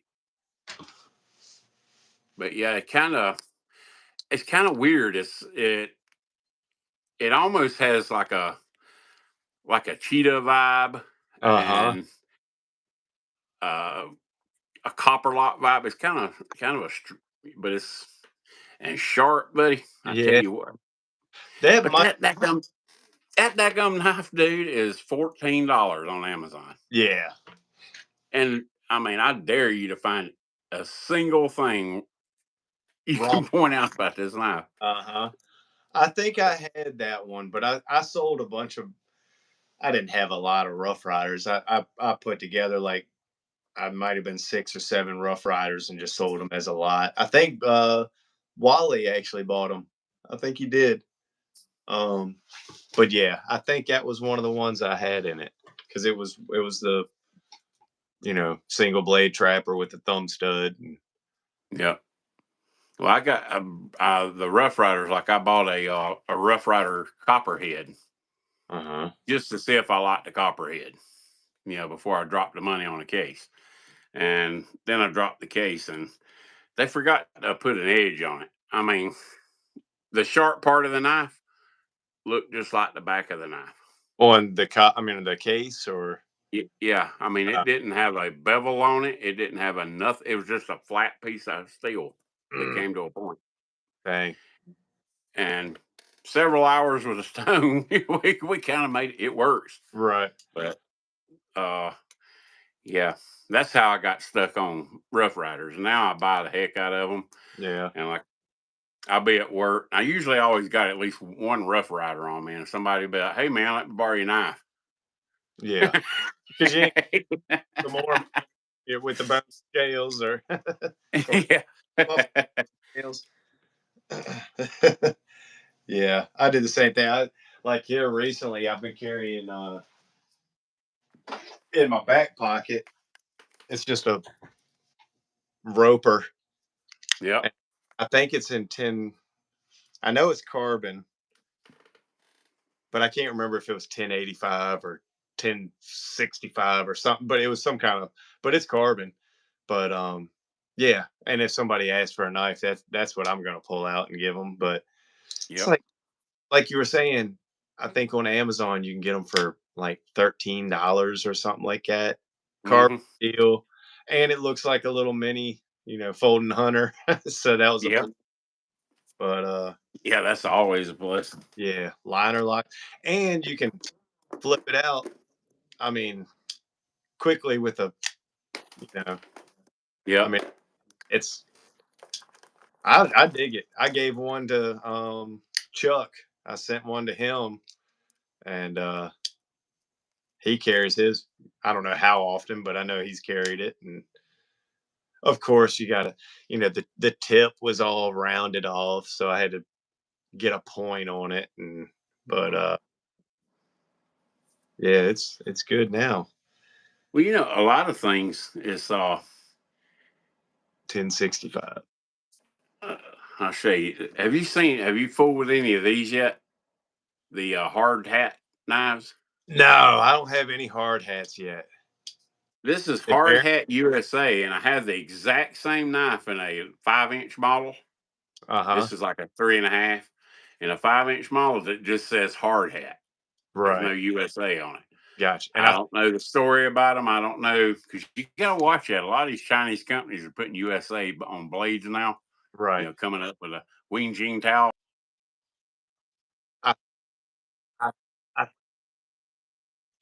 I think Baron Son made the USA ones, or are making them now. But yeah, I've seen where some are China made. So, but that right there, that looks like a Baron Son, because Baron. Yeah, if you've noticed, that's why when I bought it because it looks just like a little Baron. Well, and if you look at where the kick is, Baron Son always files the kick down. There's like no kick.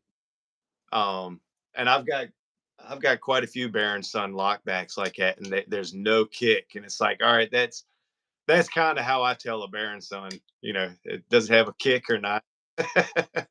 But yeah, I've noticed if you look at here, perfect example.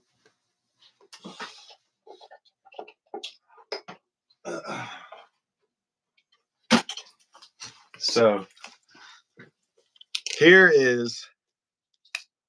this is a Bear MGC. No kick on it. And then we'll bring out, here's the Baron Son that you were talking about, the yellow one.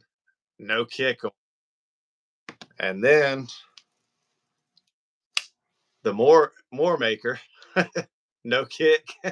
So it's like, you can kind of, that's kind of one thing I've noticed with Baron Son when it comes to their, it's like that's how I can kind of tell if Baron Son made it. But that's one of the things I really like about them, and that's one of the reasons I gravitate toward them, because that nice flat, being able, the way you open. How many times have you gone to open? I've got, you know, even buck 110s. Go to open that thing and come back with a red thumb. Yep. You know. Well, I was going to say that, but it also kind of gives you a place to kind of choke up a little bit if you needed, you know. Yep. I mean, to kind of bring a finger up, and it's comfortable. But yeah, that's kind of one. I mean, characteristic, I guess, I've noticed in Baron Son.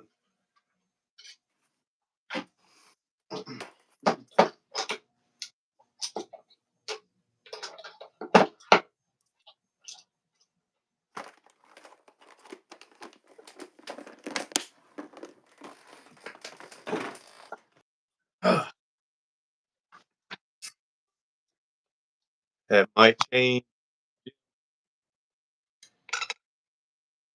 What's that? The Baron Son kick, or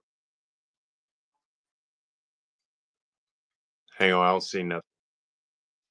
What you showing?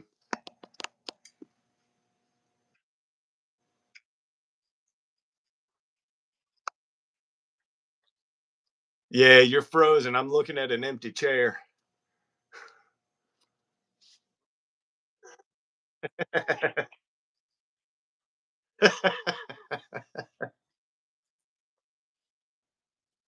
Oh, okay. Okay. Bullet Trapper. Oh, all right. You're back. Oh, the black one, the 89. Okay. You're back. I see it. Yeah. Probably my deepest rabbit hole yet. I love them, man. But I mean, it's just, they're some of my favorites. You know.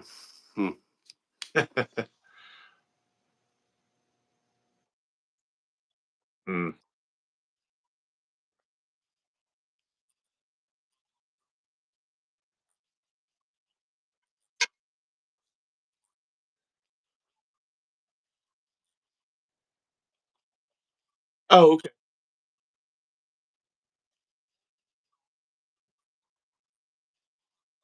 Jam up. I actually just traded one to what's his name? Louis, Arizona.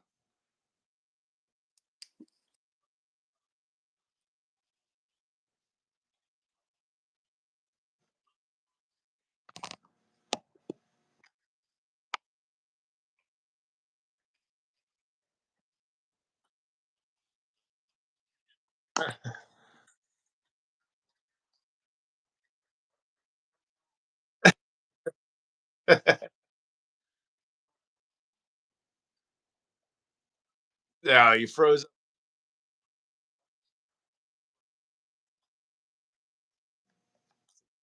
Yeah, you froze. You kind of breaking up a little bit,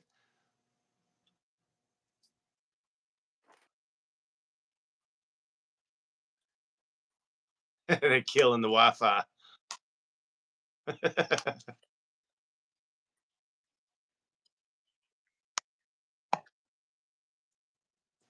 Oh man. Oh, gotcha. Yeah, Am I back? you're back now. The duck called doctor. Oh, he's frozen. Oh, I get it now. I was like, what the heck is that about? Yeah, Did you get in on that little deal? that's sweet. That's the same Baron Son guy on eBay. Oh, Baron since Son. gotcha. Yeah. Yeah.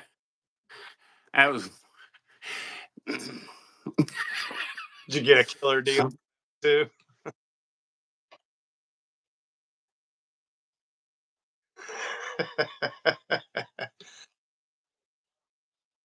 Yeah.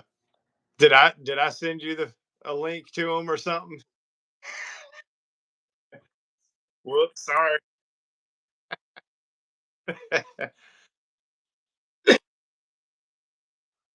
Gotcha. Yeah, I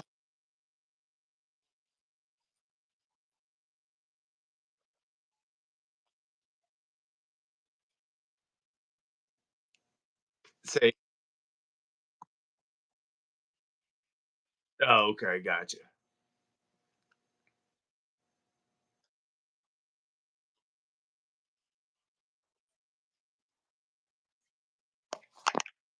Freezing. Yeah.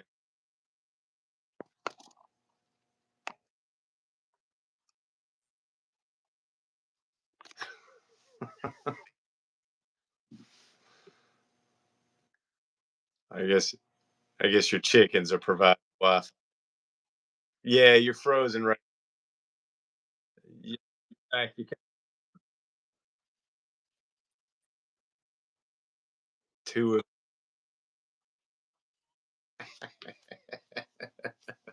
It goes by quick.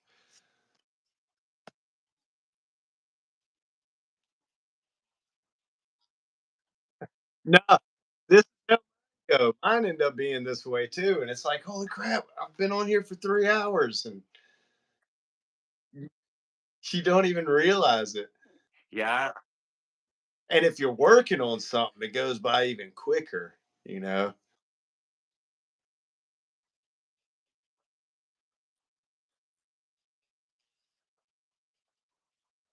And odd measures, I'm like, what? Next thing you know, I've been out here 3 hours. Yeah. Well, dude, if you ready, All right.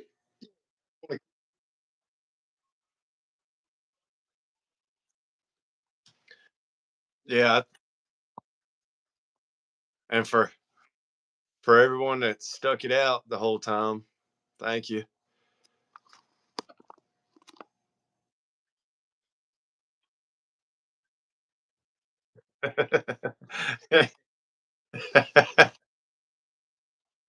Yes, sir.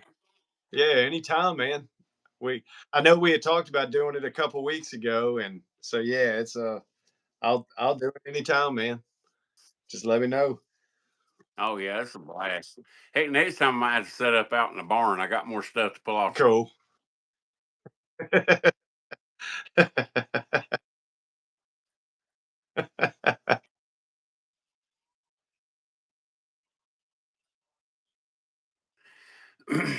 All kind of old crap like that. Cornbread using dial up. Is anyone reading mess? Yeah, I probably got them all smoking the Wi-Fi in the house. Probably. Yeah, we're reading, or I've been trying to keep up with any question. Oh, Yeah, well, I do when yeah. I think about it. I see Jerry Phillips said, Aaron. Yeah.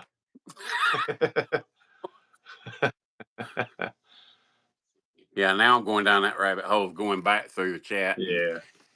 Well, Aaron, I appreciate it, man. We'll have to do this again. Yes, sir. Yeah, like I said, anytime, just let me know. I enjoy. Yeah, it's a hoot, man. And I've missed talking to you anyway since Ellaville. So, I mean, I know we text and all, but you know what I mean. Oh, well, I know we've texted about it and everything. And for those people who are still on here watching, we were talking about the possibility of this coming year at Ellaville. There are several campsites near Ellaville. Getting a campsite and having like a good campfire and camp out and everything while we're down there for the knife show. So you guys be thinking about that and let us know what you think. I think that'd be fun. I'm totally down for it. Can you imagine sitting around a campfire just doing this? And if the signal is good, I mean, maybe we could do a little live with a group of us, and yeah, that'd be fun. I mean, I know it could be iffy being in the woods and mountains and stuff like that, but I mean, it's not really mountains there, but you know what I mean.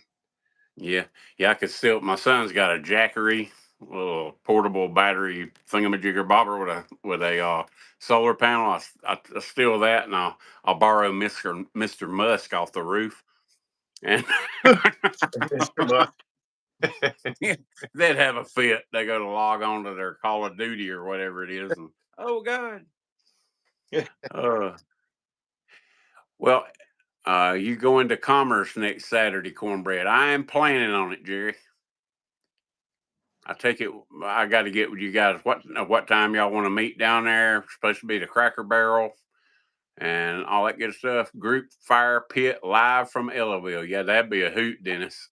Yeah, it would be awesome. I mean, that. Oh God. Cook some. Make some potted meat sandwiches. There you go. I bring a couple of my Dutch ovens. We'll throw them in the fire with some stew in it or something, and fry up some bacon to throw on it. Ooh, Lord of mercy! That kind of sounds good, doesn't it? Yeah, it does. I'm kind of hungry right now. I might need to go. I got hot sauce. Oh, there you go. I got bottles of Texas Pete everywhere I go, so I'd almost eat that on Fruity Pebbles.